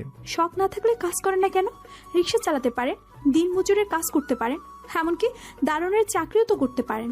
ভিক্ষা করা তো অসম্মানের। সম্মান দিয়ে পেট ভরে নাফামনি। আর কাজ করলে মানুষের নজরে পড়তে হয়, তার চেয়ে ভিখারি হয়ে থাকা ভালো। কেউ ফিরেও তাকায় না। মানে আপনি কি ফেরার আসামি? পুলিশ আপনাকে খুঁজছে, তাই ছদ্মবেশ ধরে আছেন? পুলিশ? পুলিশ আমাকে খুঁজবে কেন? তাহলে কেন আপনি নিজের জীবনটা এভাবে নষ্ট করছেন? আমার খুব খারাপ লাগে আপনাকে এভাবে রাস্তায় হাত পাততে দেখলে। প্লিজ আপনি ভালো হয়ে যান, আমি আপনাকে একটা চাকরির ব্যবস্থা করে দেব। মাইশার সরলতা আর আকুতি দেখে ফারহানের চোখের দৃষ্টি নরম হয়ে আসে। সে মাইশার দিকে একটু ঝুঁকে আসে। দুজনের মুখ এখন খুব কাছাকাছি। চাকরি দিয়ে আমাকে কেন যাবে না আপামনি? আমার যা আছে বা যা ছিল তা দিয়ে আমি হয়তো পুরো ঢাকা শহর কিনে ফেলতে পারতাম। আবার সেই বড় বড় কথা? পাগল একটা। পাগলই তো। তবে একটা কথা বলি। বলুন। আমার পরিচয় জানার চেষ্টা করবেন না মাইশা, ওরা জানলে আপনার বিপদ বাড়বে। আমার অতীতটা খুব অন্ধকার। আমি অন্ধকারে ভয় পাই না ফারহান। আজ রাতে এই গলিতে আপনিই তো আমাকে অন্ধকার থেকে বাঁচালেন। আমি বাঁচিয়েছি কারণ আমি জানি অন্ধকার কতটা নিষ্ঠুর হতে পারে। আপনার বুকে এই যে ড্রাগনের ট্যাটু, এটার মানে কি? ফারহান মাইশার চোখের দিকে তাকায়। তার চাহনিতে এখন আর কোনো অভিনয় নেই, আছে এক গভীর সমুদ্রের মতো রহস্য। সে মাইশার রক্তমাখা হাতটা নিজের শক্ত হাতের মুঠোয় চেপে ধরে। এটার মানে হলো শক্তি আর এক বিশাল দায়িত্ব, যেটা আমি ছেড়ে পালিয়ে এসেছি। পালিয়ে এসেছেন? কোথা থেকে? এমন এক জগৎ থেকে যেখানে মানুষের নিঃশ্বাস মেপে মেপে নিতে হয়, যেখানে ভালোবাসা মানে দুর্বলতা আর বিশ্বাস মানে মৃত্যু। আপনার কথাগুলো আমি কিচ্ছু বুঝতে পারছি না, মনে হচ্ছে কোনো সিনেমার ডায়লগ শুনছি। জীবনটা তো সিনেমার চেয়েও বেশি ড্রামাটিক, তাই না? আচ্ছা, আপনি কি কোনো বড়লোক বাবার বকে যাওয়া সন্তান? ড্রাগস নিতেন তাই বাড়ি থেকে বের করে দিয়েছে? বকে যাওয়া হয়তো, তবে ড্রাগস না, আমি নেশা করতাম ক্ষমতার। আপনি সোজা করে কিছু বলবেন না তো, তাই তো? সময় হলে সব জানবেন। এখন শুধু এটুকু জেনে রাখুন, এই ভিখারিটা যতদিন বেঁচে আছে ততদিন আপনার চোখের এক ফোঁটা পানিও আমি মাটিতে পড়তে দেব না। কেন কেন করবেন আমার জন্য এত কিছু? কারণ ওই যে বললাম, সুন্দরীদের হাতের মারো আশীর্বাদ। আপনার এই থাপ্পড়টাই হয়তো আমাকে আবার মানুষ হওয়ার সুযোগ দিয়েছে। মাইশা লজ্জায় মাথা নিচু করে ফেলে। চাঁদের আলোয় তার গাল লাল হয়ে ওঠে। সে আলতো করে তুলা দিয়ে ফারহানের বুকের ক্ষত স্থানটা মুছে দেয়। অনেক হয়েছে কথা, এবার চুপ করুন, আমি ব্যান্ডেজ করে দিচ্ছি। ব্যান্ডেজ লাগবে না, আপনার ওই স্পর্শটুকুই আমার জন্য সেরা ওষুধ। ফারহান। আচ্ছা আচ্ছা, চুপ করছি। বাবারে, আপনার রাগ তো সাজিদের গুন্ডাদের চেয়েও ডেঞ্জারাস। সাজিদের নাম নেবেন না প্লিজ, ওই জানোয়ারটাকে আমি ঘৃণা করি। ঘৃণা করার দরকার নেই, ওর প্রাপ্যটা ঠিক সময় পাবে। মাইশা ব্যান্ডেজ শেষ করে উঠে দাঁড়ায়। ফারহানও শার্টের বোতাম লাগিয়ে উঠে দাঁড়ায়। দুজনের ছায়া ছাদে দীর্ঘ হয়ে পড়ে। এখন যান, কেউ দেখার আগে চলে যান। আর কাল সকালে রুস্তম চাচার দোকানে থাকবেন, আমি আসবো। সাবধান থাকবেন, দরজাটা ঠিকমতো লাগাবেন। আপনিও সাবধানে নামবেন। ফারহান পাইপ বেয়ে নামার জন্য কার্নিশের দিকে এগিয়ে যায়। নামার আগে সে একবার ফিরে তাকায়। মাইশা তখনও তার দিকেই তাকিয়ে আছে। এক অব্যক্ত মায়া দুজনের মাঝে সুতো হয়ে ঝুলে থাকে। ঢাকার এই নীরব রোমান্স যখন ডানা মেলছে, ঠিক সেই মুহূর্তে 1000 মাইল দূরে এশিয়ার অন্য এক প্রান্তে ঘটে চলেছে এক তোলপাড়। একই সময়ে সিঙ্গাপুর সময় রাত 1টায়। সিঙ্গাপুরের মেরিনা বে ফাইন্যান্সিয়াল সেন্টারের 78 তলায় অবস্থিত পেন্ট হাউস অফিস। বিশাল কাচের দেয়ালের ওপাশে পুরো সিঙ্গাপুর শহর জ্বলজ্বল করছে।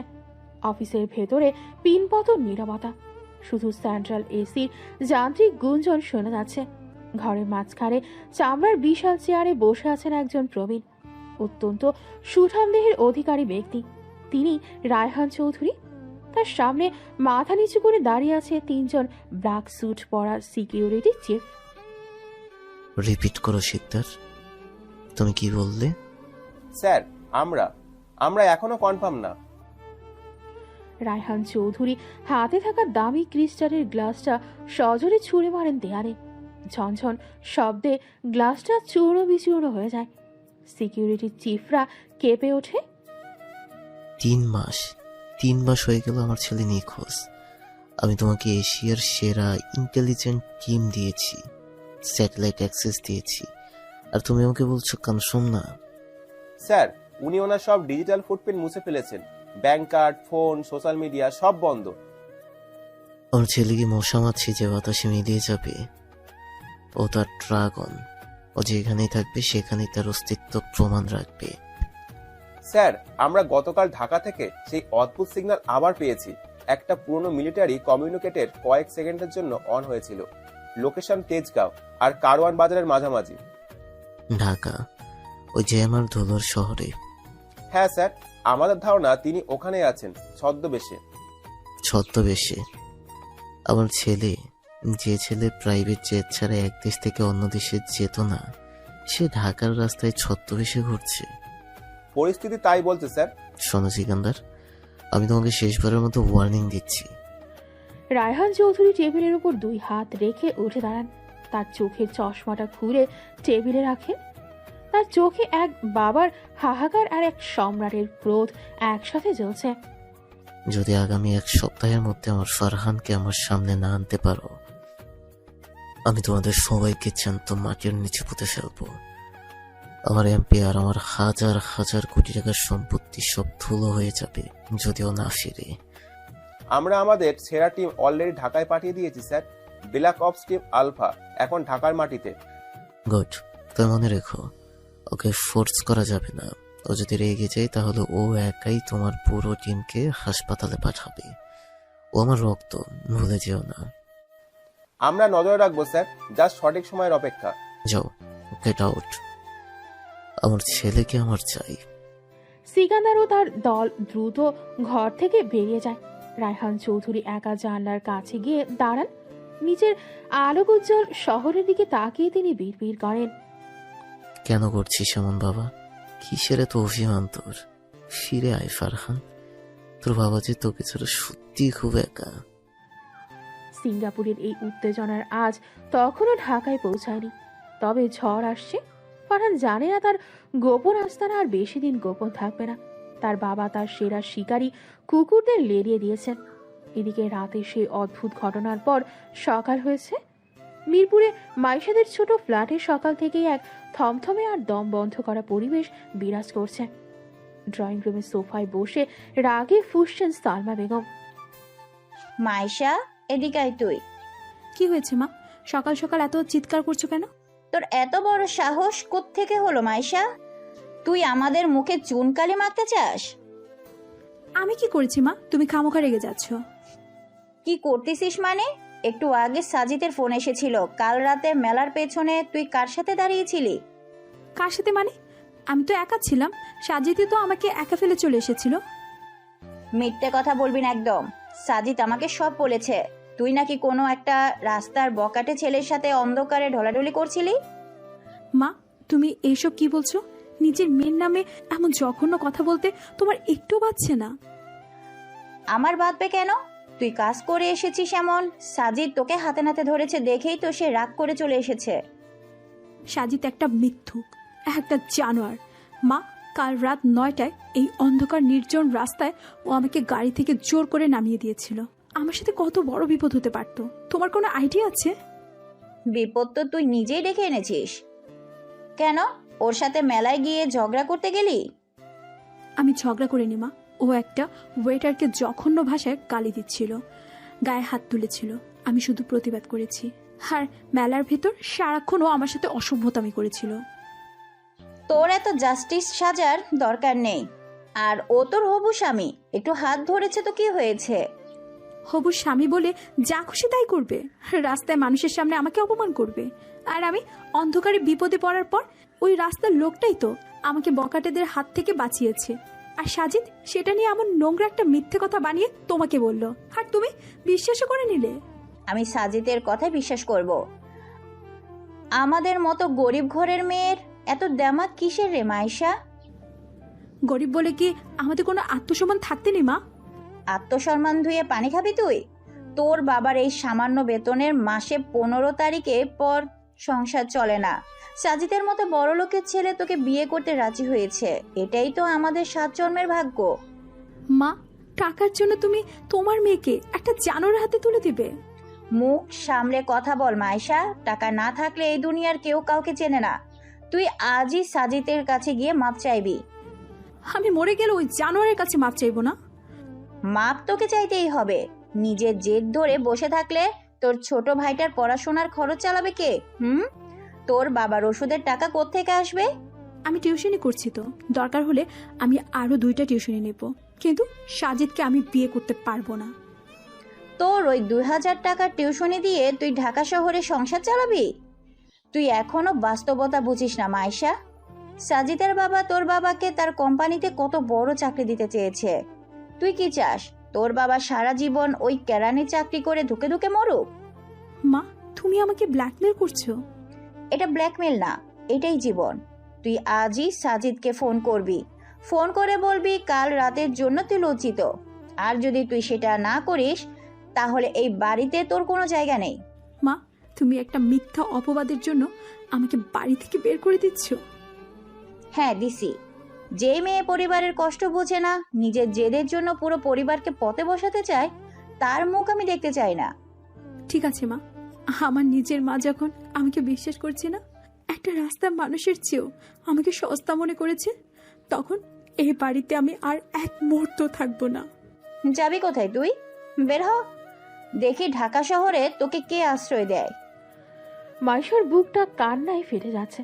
নিজের সবচেয়ে কাছের মানুষগুলোর কাছে এমন চরম অবহেলা আর অবিশ্বাস পেয়ে সে পাথর হয়ে যায়। অভিমানী কষ্টে মাইশার কোনো কথা না বলে এক কাপড়ে শুধু কাঁধের ব্যাগটা নিয়ে বাড়ি থেকে বেরিয়ে যায়। তার মনে হচ্ছে এই বিশাল পৃথিবীতে তার আপন বলতে আর কেউ নেই। বাড়ি থেকে বেরিয়ে মাইশা উদ্দেশ্যহীনভাবে হাঁটতে থাকে। সকালে কড়া রোদ পেরিয়ে কখন যে দুপুর হয়ে গেছে তার কোনো খেয়াল নেই। সেই থমথমে পরিবেশ আর মায়ের বকাঝকার পর মাইশা একরাশ অভিমান নিয়ে বাড়ি থেকে বেরিয়ে যায়। দুপুরের কড়া রোদ কিছুটা কমে এসেছে। ধানমন্ডি লেকের পাড়ের একটা নিরিবিলি বেঞ্চে বসে আছে মাইশা। সময় দুপুর 3টা। লেকের শান্ত জলের দিকে তাকিয়ে অঝরে কাঁদছে মাইশা। পরিবারের চাপ, সাজিদের মতো একটা জানোয়ারের সাথে বিয়ের কথা, সব মিলিয়ে তার দম বন্ধ হয়ে আসছে।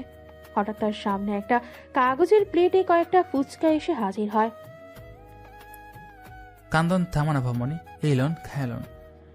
মাইশা চমকে মুখ তুলে তাকায়। সামনে দাঁড়িয়ে আছে ফারহান।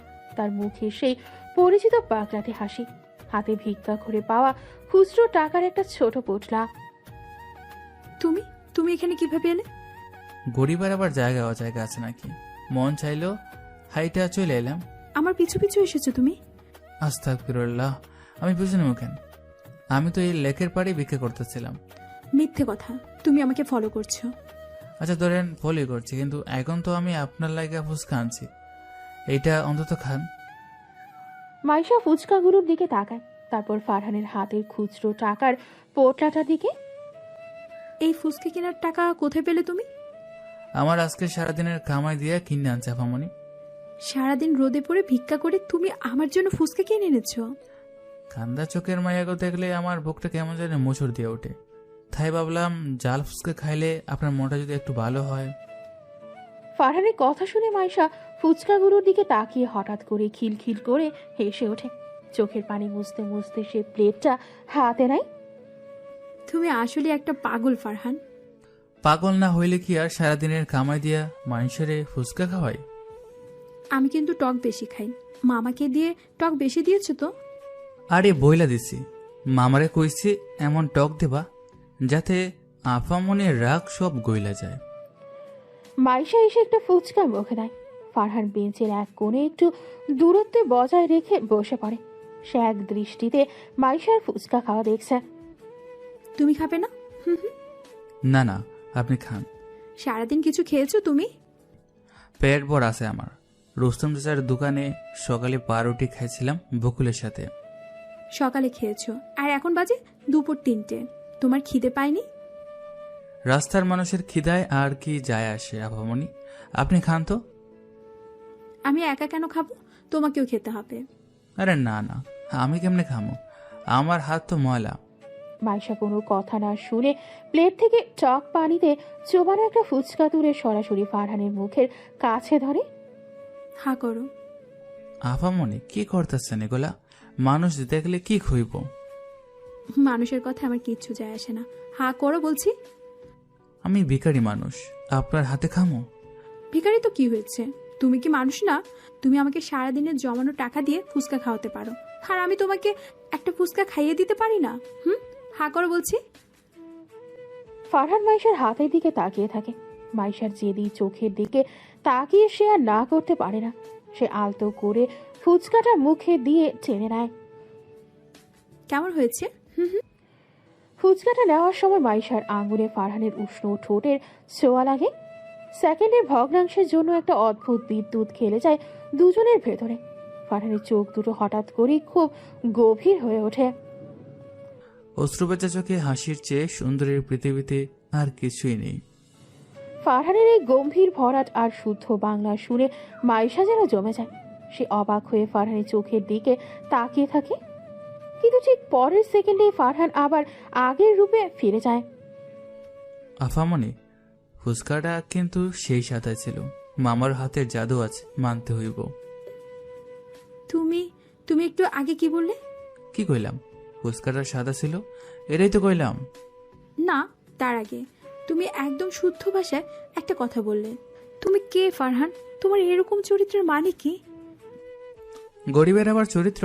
পেটে খিদে থাকলে মানুষের মুখে দিয়া কত কবিতা বাইর হয়ে যায় আপামনি, আপনি বুঝবেন না। তুমি আমাকে বারবার বোকা বানানোর চেষ্টা করছো।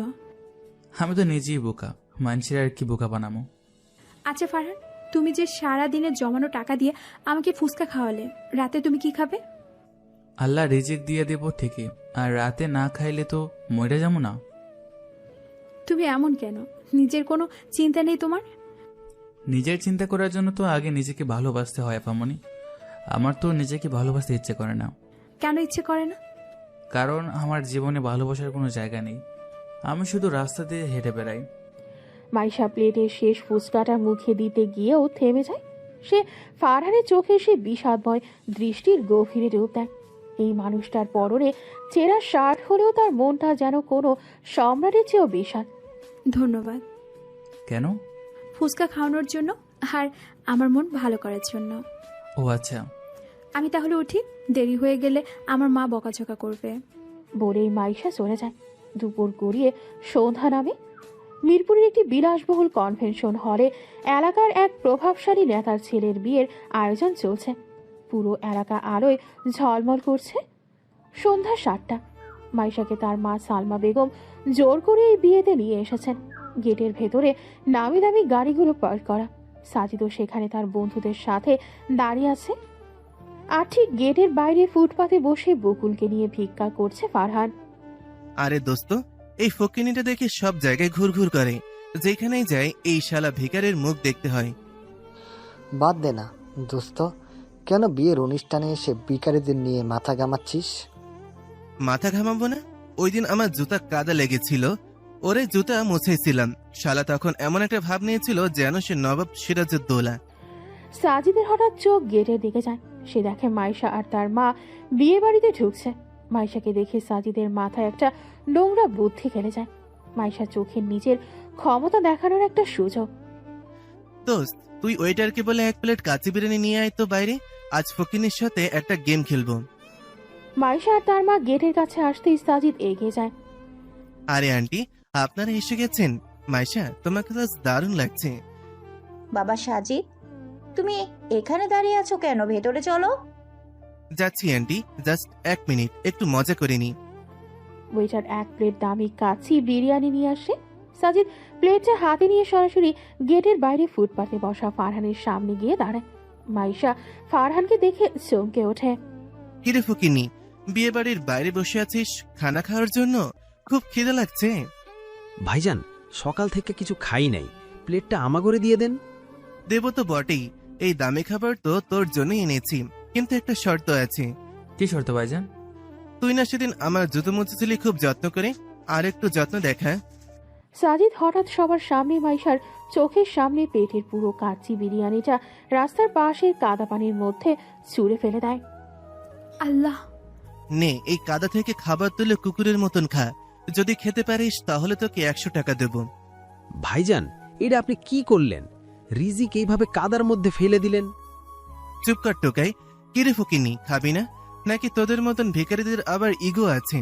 মাইশা দূর থেকে সব দেখছে, তার বুক ফেটে যাচ্ছে। একটা মানুষের সাথে এতটা অমানবিক আচরণ সে মেনে নিতে পারছে না। সে ছুটে আসতে চায়, কিন্তু তার মা তাকে শক্ত করে হাত চেপে ধরে রাখে। মাইশা, একদম সিন ক্রিয়েট করবি না। সাজিদের সাথে তোর বিয়ে ঠিক হয়ে আছে, চুপচাপ দাঁড়া। মা, ছাড়ো আমাকে। ও কি অশুভতা করেছে তুমি দেখছো না? ও বড় লোকের ছেলে, ওর টাকা আছে, ও মজা করছে। তোর এত দরদ কিসের ওই রাস্তার ভিখারির জন্য? মাইশা মায়ের হাত এক ঝটকায় ছাড়িয়ে 1 কদম সামনে এগিয়ে যায়। সাজিদ, কি করছো তুমি? ও তো একটা মানুষ। আরে মাইশা, তুমি বোঝো না এই ভিখারিগুলোর কোনো আত্মসম্মান নেই। এরা টাকার জন্য কাদা কেন, ড্রেনের পানিও খেতে পারে। দেখো না তুমি। সাজিদ, তোমার কি একটু মনুষ্যত্ব নেই? তুমি খাবারটা কাদায় ফেলে দিলে। আমার টাকা আমি যা খুশি করব। এই ফকিনি, তুই খাবি কিনা বল, নইলে তোকে আজই গেটের সামনে থেকে লাথি মেরে তাড়াবো। ফারহান ধীরে সুস্থে কাদার দিকে তাকায়, তারপর সে চোখ তুলে মাইশার দিকে তাকায়। মাইশার চোখে জল টলমল করছে, সেজন্য ইশারা করে ফারহানকে বলছে, প্লিজ কেউ না। এই মেয়েটার চোখে আমার জন্য এত কষ্ট, ও কাঁদছে। না মাইশা, তোমার চোখের পানি আমি দেখতে পারবো না।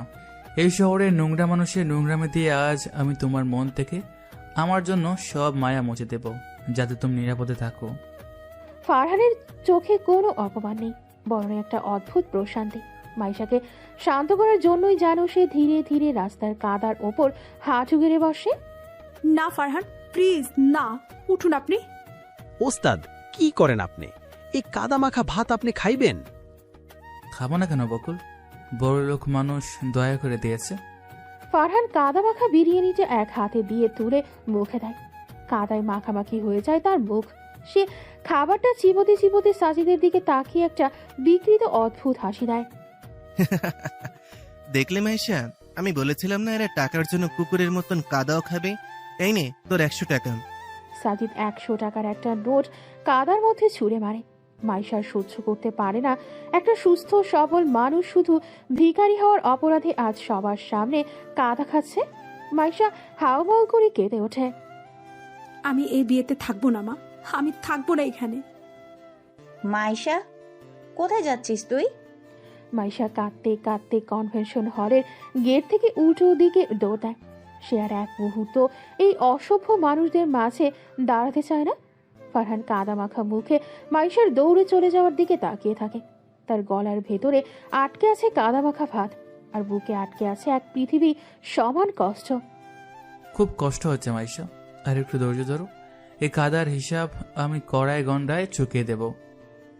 বিয়ের আসর থেকে কাঁদতে কাঁদতে বেরিয়ে আসে মাইশা। হাঁটতে হাঁটতে সে চলে আসে মিরপুর বেড়িবাঁধের কাছে তুরাগ নদীর পাড়ে। গোধূলি লগ্ন, সূর্য ডুবছে, আকাশ রক্তবর্ণ হয়ে আছে, চারদিক একদম শান্ত। নদীর মৃদু হাওয়া বইছে। মাইশা নদীর পাড়ে দাঁড়িয়ে 2 হাতে মুখ ঢেকে অঝরে কাঁদছে।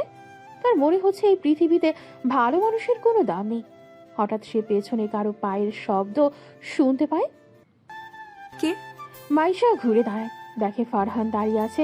তার মুখ আর শার্টে এখনো কাদা লেগে আছে। আফামনি, আপনি নির্জন জায়গায় একা চলে আইলেন? তুমি এখানে কেন এসেছো? যাও এখান থেকে।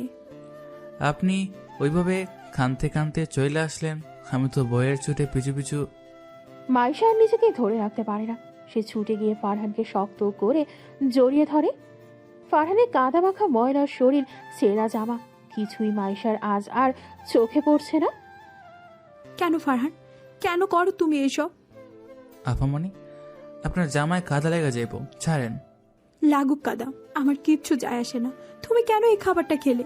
কেন ওই জানোয়ারের কাছে নিজের আত্মসম্মান বিসর্জন দিলে? মাইশা ফারহানের বুকে মাথা রেখে ডুকরে কেঁদে ওঠে। ফারহানের হাত দুটো শূন্যে ভাসছে, সে বুঝতে পারছে না কি করবে। মাইশার চোখের পানিতে ফারহানের বুকের কাঁধা ধুয়ে যাচ্ছে। ভিখারিদের আবার আত্মসম্মান কিসের আপামনি? 100 টাকা দিছে তো। চুপ করো তুমি, একদম চুপ। আমি জানি তুমি ভিখারি নও, তুমি কোনোভাবে এই রাস্তার মানুষ নও। কে তুমি? কেন আমার জন্য এত অপমান সহ্য করো? আপনি মিছামিছি আমার নিয়ে এত ভাবতেছেন। মিছিমিছি না ফারহান, প্লিজ তুমি এই শহর ছেড়ে চলে যাও। সাজিদ খুব ভয়ঙ্কর মানুষ, ও যদি বুঝতে পারে তুমি আমার পিছু পিছু এসেছো, ওরা তোমাকে মেরে ফেলবে। তুমি চলে যাও এখান থেকে। ফারহান স্থির হয়ে দাঁড়িয়ে থাকে। মাইশারের আকুতি তাকে হারানোর এই ভয় ফারহানের বুকের ভেতর ঘুমিয়ে থাকা সেই রাক্ষসটাকে জাগিয়ে তোলে। সে ধীরে ধীরে তার হাত দুটো শূন্য থেকে নামিয়ে মাইশার পিছে রাখে, তাকে নিজের সাথে আরো শক্ত করে মিশিয়ে নেয়। তুমি আমাকে কথা দাও ফারহান, তুমি চলে যাবে। তুমি আর এই রাস্তায় বসে ভিক্ষা করবে না। এরপর ফারহান মাইশার কানের কাছে মুখ নিয়ে যায়। এবার তার কণ্ঠে কোনো ভিখারির সুর নেই, বস্তির কোনো টান নেই। অত্যন্ত গম্ভীর, শীতল এবং রাজকীয় এক ভরাট স্বরে সে ফিসফিস করে কথা বলে ওঠে। তার এই কণ্ঠস্বর শুনলে যে কোনো মানুষের রক্ত হিম হয়ে যাবে। আমার সাম্রাজ্যে আমাকে মারার মতো কেউ এখনো জন্মায়নি মাইশা। মাইশার কান্না হঠাৎ থেমে যায়। ফারহানের গলার এই আওয়াজ পুরো নদীর পাড়ের শান্ত পরিবেশটাকে যেন কাঁপিয়ে দেয়।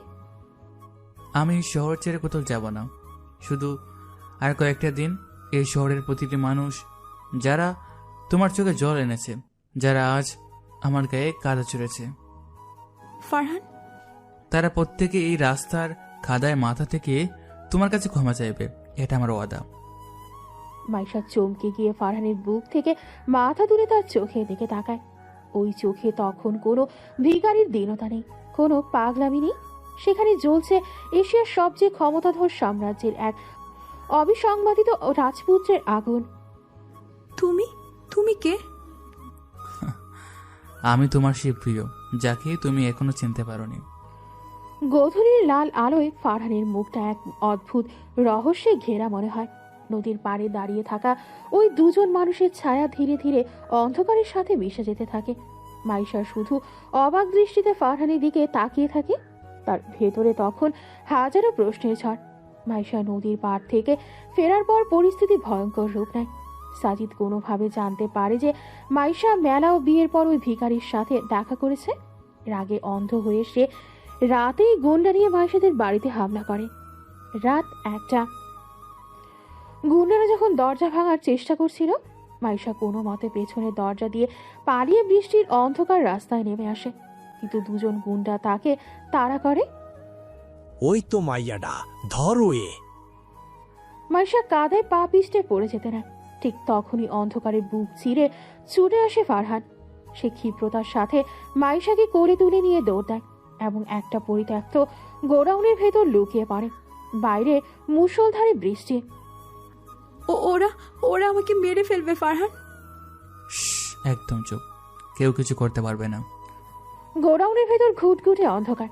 মাইশা শীতে থরথর করে কাঁপছে। তার ভিজে যাওয়া সালোয়ার কামিজ শরীরের সাথে লেপটে আছে। ফারহানের শরীরও ভেজা। আমার খুব শীত করছে, আমি কাঁপছি। আপনার শরীর বরফ হয়ে যাচ্ছে মাইশা। ফারহান এক মুহূর্ত চিন্তা না করে নিজের ভেজা শার্টটা খুলে নিচে ফেলে দেয়। অন্ধকারের আবছায় তার পেশিবহুল দাগে ভরা উন্মুক্ত শরীর যেন জ্বলজ্বল করছে। কি করছো তুমি? কাছে আসুন। ফারহান মাইশাকে 2 হাতে শক্ত করে জড়িয়ে ধরে নিজের উন্মুক্ত উষ্ণ বুকের সাথে মিশিয়ে নেয়। মাইশা কোনো বাধা দেয় না। ফারহান, ভয় পাচ্ছেন? না, কিন্তু আমার নিঃশ্বাস আটকে আসছে। ভয়, শিহরণ আর তীব্র আকর্ষণে মাইশার বুক ধরফর করছে। ফারহানের শক্ত হাত মাইশার উন্মুক্ত কোমর পেঁচিয়ে ধরে আছে। তোমার শরীরটা এত গরম কেন? যাতে আপনার শীত কমে যায়। মাইশা ফারহানের খালি বুকে নিজের মুখ গুজে দেয়। ফারহানের গলার কাছে মুখ ডুবিয়ে মাইশা অদ্ভুত এক ঘরে চলে যায়। তুমি যেই হও, ভিখারি বা রাজা, মাইশা, আজ রাতের জন্য তুমি শুধু আমার। আমাকে ছেড়ে কখনো যাবে না তো? ফারহান কোনো উত্তর দেয় না। সে শুধু মাইশার মাথাটা আরেকটু ওপরে তুলে ধরে তার ভেজা কাপা ঠোঁটে নিজের ঠোঁট ছুঁয়ে দেয়। বাইরের পৃথিবীর সব কোলাহল, বৃষ্টির শব্দ ভুলে সেই স্বেতসেতে অন্ধকারে দুটো শরীর এক তীব্র বন এবং পবিত্র কামনায় একে অপরের সাথে মিশে যায়। ভোরের আলো ফোটার আগেই মাইশাকে নিরাপদে তার এক বান্ধবীর মেসে রেখে ফারহান বস্তিতে ফিরে আসে। কিন্তু সেখানে এসে সে যা দেখে তাতে তার পায়ের তলার মাটি সরে যায়। সকাল 7টা। সাজিদের গুন্ডারা রাতে ফারহানকে না পেয়ে রুস্তম চাচার চায়ের দোকান পুড়িয়ে ছাই করে দিয়েছে। আর সবচেয়ে ভয়ঙ্কর ব্যাপার হলো, ছোট্ট বকুলকে ওরা লোহার রড দিয়ে পিটিয়ে আধমরা করে রাস্তার পাশে ফেলে রেখেছে। ও ফারহান, দেখ রে বাপ, আমার বকুলডারে ওরা মাইনা ফালাইছে। ফারহান পাগলের মতো ছুটে গিয়ে রক্তমাখা বকুলকে কুড়ে তুলে নেয়। বকুলের মাথা ফেটে গল গল করে রক্ত পড়ছে। বকুল, চোখ খুল বাপ। এই বকুল। ওস্তাদ, আমি এসে গেছি বকুল, কিচ্ছু হবে না তোর। ওস্তাদ, সুন্দরীদের হাতের মার আশীর্বাদ হইলেও। কথা বলিস না বকুল, আমি তোকে হাসপাতালে নিয়ে যাচ্ছি। বড় লোকদের হাতের মার বড্ড কষ্টের রে ওস্তাদ, তুই পালা। এই কথা বলেই বকুল ফারহানের কোলের উপর জ্ঞান হারায়। ফারহানের চোখে কোনো জল নেই, তার চোখের মনি স্থির হয়ে গেছে, মুখটা পাথরের মতো শক্ত। আমি পালাবো না রে বকুল, আজ থেকে ওরা পালাবে। ফারহান আলতো করে বকুলকে বুকের সাথে চেপে ধরে। সে আর এক মুহূর্ত দেরি না করে রক্তমাখা বকুলকে করে নিয়ে খালি পায়ে দৌড় দেয় শহরের সবচেয়ে বড় প্রাইভেট হাসপাতালের দিকে। তার প্রতিটা পদক্ষেপ যেন একটা ঘুমন্ত আগ্নেয়গিরি জেগে উঠছে। কিছুক্ষণের মধ্যেই সিটি হাসপাতালের এমার্জেন্সি গেটে বকুলকে নিয়ে ঢোকার চেষ্টা করে ফারহান। কিন্তু তার ভিখারির মতো চেহারার রক্তমাখা শরীর দেখে সিকিউরিটি গার্ডরা পথ আটকায়। ওই, কই যাস? এইটা কি তোর বাপের হাসপাতাল? হ্যাঁ, বাচ্চাটার মাথা ফেটে গেছে, ডাক্তার ডাকুন। যা সরকারি হাসপাতালে যা। ফইন্নির বাচ্চারা রক্ত মাখাইয়া আইসা পড়ে। হেই যা। একজন গার্ড ফারহানকে লাঠি দিয়ে সজোরে ধাক্কা দেয়। ফারহান বকুলকে নিয়ে মাটিতে পড়ে যায়। বকুলের শ্বাস ছোট হয়ে আসছে। আপনারা ওকে ভিতরে নেবেন না? না, ভাগ এইখান থেকে, ভাগ। ফারহান বুঝতে পারে আর অভিনয় করার সময় নেই। এই নোংরা পৃথিবীর কাছে ভালো মানুষের কোনো দাম নেই, এখানে দাম শুধু ক্ষমতার। ফারহান উঠে দাঁড়ায়।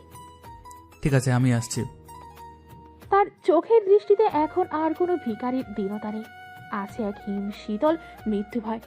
সে হাসপাতালের পেছনের অন্ধকার গলিতে গিয়ে নিজের ছেঁড়া ঝোলার গোপন পকেট থেকে সেই স্যাটেলাইট কমিউনিকেটরটা বের করে। অত্যন্ত স্থির হাতে সে একটি লাল বোতাম চেপে ধরে। Identity confirmed. Welcome, heir of the dragon. Code Black. Awaiting orders, young master. Location Dhaka city হাসপাতাল। আমার বকুল ফুলের জন্য এশিয়ার সেরা নিউরো সার্জন চাই, আর আমার সাম্রাজ্য চাই। You have 10 minutes.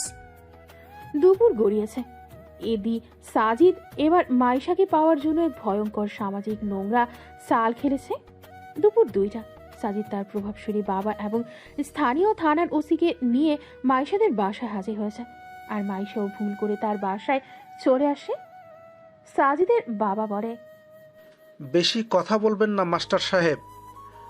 আপনার নামে আমার কোম্পানিতে 5 লাখ টাকার চুরির ভুয়া মামলা রেডি করা আছে। ভাই সাহেব, আমি তো জীবনেও 1 টাকা চুরি করিনি। মাইশাকে একটু সময় দিন। কোনো সময় নেই, পুলিশ সাথে এনেছি। হয় আপনার মেয়ে মাইশাকে আজ রাতেই আমার ছেলে সাজিদের সাথে কাজী ডেকে বিয়ে দিবেন, নয়তো আজ জীবনের শেষ দিন পর্যন্ত জেলে পচবেন। আর মাইশা, তুমি কাল রাতে যে ভিখারির সাথে পালিয়েছিলে না, ওকে তো আমার গুন্ডারা পিটিয়ে মেরেই ফেলেছে। ফারহান মারা গেছে। কথাটা শুনে দরজার আড়ালে দাঁড়িয়ে থাকা মাইশার পৃথিবী শূন্য হয়ে যায়। না ফারহান। তার কানে বাজতে থাকে কাল রাতের গোডাউনে ফারহানের ফিসফিস করে বলা কথাগুলো। মাইশা পাথর হয়ে যায়। সে তার বাবার করুণ অসহায় মুখের দিকে তাকায়। মাইশা, তুই রাজি হয়ে যা মা। তোর বাবার কিছু হয়ে গেলে আমরা রাস্তায় বসে যাব। সমাজের ভয় আর পরিবারের কান্না সবকিছু মিলে মাইশাকে এক অদৃশ্য শেকলে বেঁধে ফেলে। সে মৃত মানুষের মতো শান্ত পায়ে ড্রয়িং রুমে এসে দাঁড়ায়।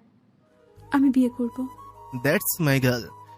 কিন্তু শর্ত হলো আমার পরিবারকে আর কখনো বিরক্ত করবেন না। কথা দিলাম মা, তুমি রেডি হও, আজ রাতেই কমিউনিটি সেন্টারে বিয়ে। মাইশাকে জোর করে বধূ বেশে সাজানো শুরু হয়। তার দু চোখ বেয়ে শুধু নীরব জল গড়িয়ে পড়ছে। তার ছদ্মবেশী ঈশ্বর আজ আর নেই। এদিকে হাসপাতালের গার্ডরা আয়েশ করে চা খাচ্ছিল। হঠাৎ পুরো এলাকার আকাশ কাঁপিয়ে 3টি কালো রঙের প্রাইভেট হেলিকপ্টার হাসপাতালের ছাদে চক্কর দিতে শুরু করে। আরে ভাই, আকাশ দিয়ে এত হেলিকপ্টার কই আয়ে? ছাদের চারদিক থেকে 20টি কালো রঙের বুলেট প্রুফ রেঞ্জ রোভার এসে চোখের পলকে পুরো হাসপাতাল ঘিরে ফেলে। রাস্তা ব্লক।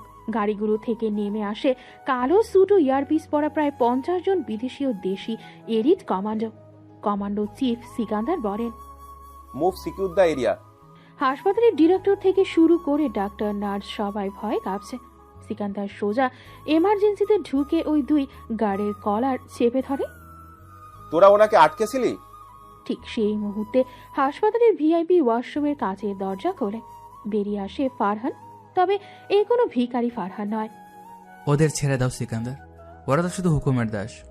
ফারহানের পরনে 3 পিস ইতালিয়ান ব্যাকপক স্যুট, পায়ে চকচকে চামড়ার জুতো, চুলগুলো নিখুঁতভাবে ব্যাক ব্রাশ করা, কবজিতে কোটি টাকার রোলেক্স ঘড়ি। তার চেহারা এক ঐশ্বরিক অভিজাত। সিকান্দার হাঁটু গেড়ে বসে বলে, ওয়েলকাম ব্যাক ইয়াং মাস্টার। বকুলের অপারেশন সাকসেসফুল, আর সাজিদের লোকেশন আমরা ট্র্যাক করেছি। গুড। ফারহান তার ঘড়ির দিকে তাকায়। তার চোখে এখন ধ্বংসের আগুন। সে অত্যন্ত শান্ত অথচ ভয়ঙ্কর গলায় আদেশ দেয়, শহরটাকে লকডাউন করে দাও। আজ রাতটা অনেকের জন্য খুব দীর্ঘ হতে চলেছে। রাত 8:15। কমিউনিটি সেন্টারে জাঁকজমকপূর্ণ বিয়ের আয়োজন চলছে। মাইশাকে লাল রঙের একটি ভারী শাড়ি পরিয়ে স্টেজে বসানো হয়েছে। তার চোখ ফুলে লাল। পাশে বসে সাজিদ বন্ধুদের সাথে হাসাহাসি করছে। কাজী সাহেব বলেন, মা এইখানে একটা সাইন করো। মাইশা কলমটা হাতে নেয়। তার হাত কাঁপছে। এক ফোঁটা গরম জল কাবিনামার ওপর দিয়ে পড়ে। সে যেই সাইন করতে যাবে ঠিক তখনই বুম। কি হলো এটা? কমিউনিটি সেন্টারে বিশাল কাচের দরজাগুলো বিকট শব্দে ভেঙে চুরমার হয়ে যায়। ধুলো আর ধোয়ার ভেতর দিয়ে ভেতরে প্রবেশ করে একদল কমান্ডো। সেকেন্ডের মধ্যে পুরো হলের নিয়ন্ত্রণ নিয়ে নেয় তারা। সাজিদের গুন্ডাদের মাথায় লেজার পয়েন্ট তাক করে হয়। কে তোমরা? জানো আমি কে? তখনই ধোয়া সরিয়ে ধীর পায়ে হেঁটে আসে ফারহান। তার রাজকীয় হাঁটা, চলন্ত চোখ আর প্রবল ব্যক্তিত্ব দেখে পুরো হল ঘর স্তব্ধ হয়ে যায়। ফারহান? মাইশা নিজের চোখকে বিশ্বাস করতে পারছে না। এ কি সেই রাস্তার ভিখারি? এ কি কাল রাতে বৃষ্টিতে ভেজা সেই মানুষটা? স্যার, আপনি দ্য এয়ার কর্পোরেশনের মালিক, আপনি এখানে? সাজিদের বাবা ফারহানকে দেখে আক্ষরিক অর্থে প্যান্টে প্রস্রাব করে ফেলে। সে দৌড়ে গিয়ে ফারহানের পায়ের কাছে আসছে পড়ে। ফারহান তার দিকে তাকায়ও না। সে ধীরে ধীরে হেঁটে সাজিদের সামনে গিয়ে দাঁড়ায়। কি বাজান, আমাকে চিনতে কষ্ট হচ্ছে? তুই তুই তো ওই ফকিরনি। মুখ সামলে কথা বলবি সাজিদ, নইলে জিপ টেনে ছেড়ে ফেলবো। ফারহান পকেট থেকে একটা সাদা রুমাল বের করে হাত মোছে। তারপর অত্যন্ত শীতল গলায় বলে, সেদিন মেলায় তুই বলেছিলি না কাদায় পরে থাকা খাবার কুকুরের মতো তুলে খেতে? আজ তুই খাবি। মাফ করে দিন আমাকে, আমি বুঝতে পারিনি। সিকান্দার, একেবারে নিয়ে যাও। ফারহানের ইশারায় 2 জন কমান্ডো সাজিদকে টেনে হিস্ট্রি হলের বাইরে বৃষ্টিতে ভেজা কাদামাখা রাস্তায় নিয়ে যায়। সাজিদের বাবার সব সম্পত্তি ফারহানের কোম্পানি গত 1 ঘন্টায় টেক ওভার করে তাদের পথে বসিয়ে দিয়েছে। সাজিদ কাঁদতে কাঁদতে জীবন ভিক্ষা চেয়ে সবার সামনে সেই কাদা মুখে মাখে। অহংকারের চরম পতন ঘটে। কিছুক্ষণ পরেই সব কোলাহল থেমে গেছে। হল ঘরে শুধু মাইশার পরিবার আর ফারহান ধীরে ধীরে মাইশার দিকে এগিয়ে যায়। মাইশা এখনো পাথর হয়ে দাঁড়িয়ে আছে। কে তুমি? কেন আমার সাথে এই নাটক করলে? আমি নাটক করিনি মাইশা। তাহলে কেন ভিখারি সেজে রাস্তায় পড়েছিলে? তোমার তো টাকার অভাব নেই। আমার বাবার কোম্পানিতে কিছু গাদ্দার বোর্ড মেম্বার আমার বিরুদ্ধে কু করেছিল, তারা গ্লোবাল অ্যাসেসিন হায়ার করেছিল আমাকে মেরে ফেলার জন্য, আমার বাবাকে আর আমাদের সাম্রাজ্যকে বাঁচাতে। আমার পৃথিবী থেকে গায়েব হয়ে যাওয়া ছাড়া কোনো উপায় ছিল না। তার মানে তুমি নিজের জান বাঁচাতে ভিখারি সেজেছিলে? হ্যাঁ, আমার ইন্টেলিজেন্স টিম প্রমাণ জোগাড় করছিল। শর্ত ছিল 6 মাস আমি পুরোপুরি আন্ডারগ্রাউন্ডে থাকবো। কিন্তু কি? সবচেয়ে বড় টুইস্টটা জানো মাইশা, আমার সেই 6 মাসের মেয়াদ শেষ হয়ে গিয়েছিল আজ থেকে আর 6 মাস আগে। গাদ্দারা সব জেলে, আমার ফিরে যাওয়ার কথা ছিল অনেক আগে। তাহলে তুমি এই বাড়িতে 6 মাস রাস্তায় বস্তিতে রোদে বৃষ্টিতে ভিখারি বেশে কেন পড়েছিলে? ফারহান উঠে দাঁড়িয়ে মাইশার 2 গালে আলতো করে ছুঁয়ে দেয়। তার চোখের গভীরে তাকিয়ে একরাশ আবেগ নিয়ে বলে, কারণ আমি যদি আমার সাম্রাজ্যে ফিরে যেতাম তাহলে সিগন্যালে দাঁড়িয়ে থাকা সেই রাগী মেয়েটার বকা আমি আর শুনতে পেতাম না। ফারহান, আমি রাস্তায় পড়েছিলাম শুধু প্রতিদিন সকাল বিকাল তোমাকে এক নজর দেখার জন্য মাইশা।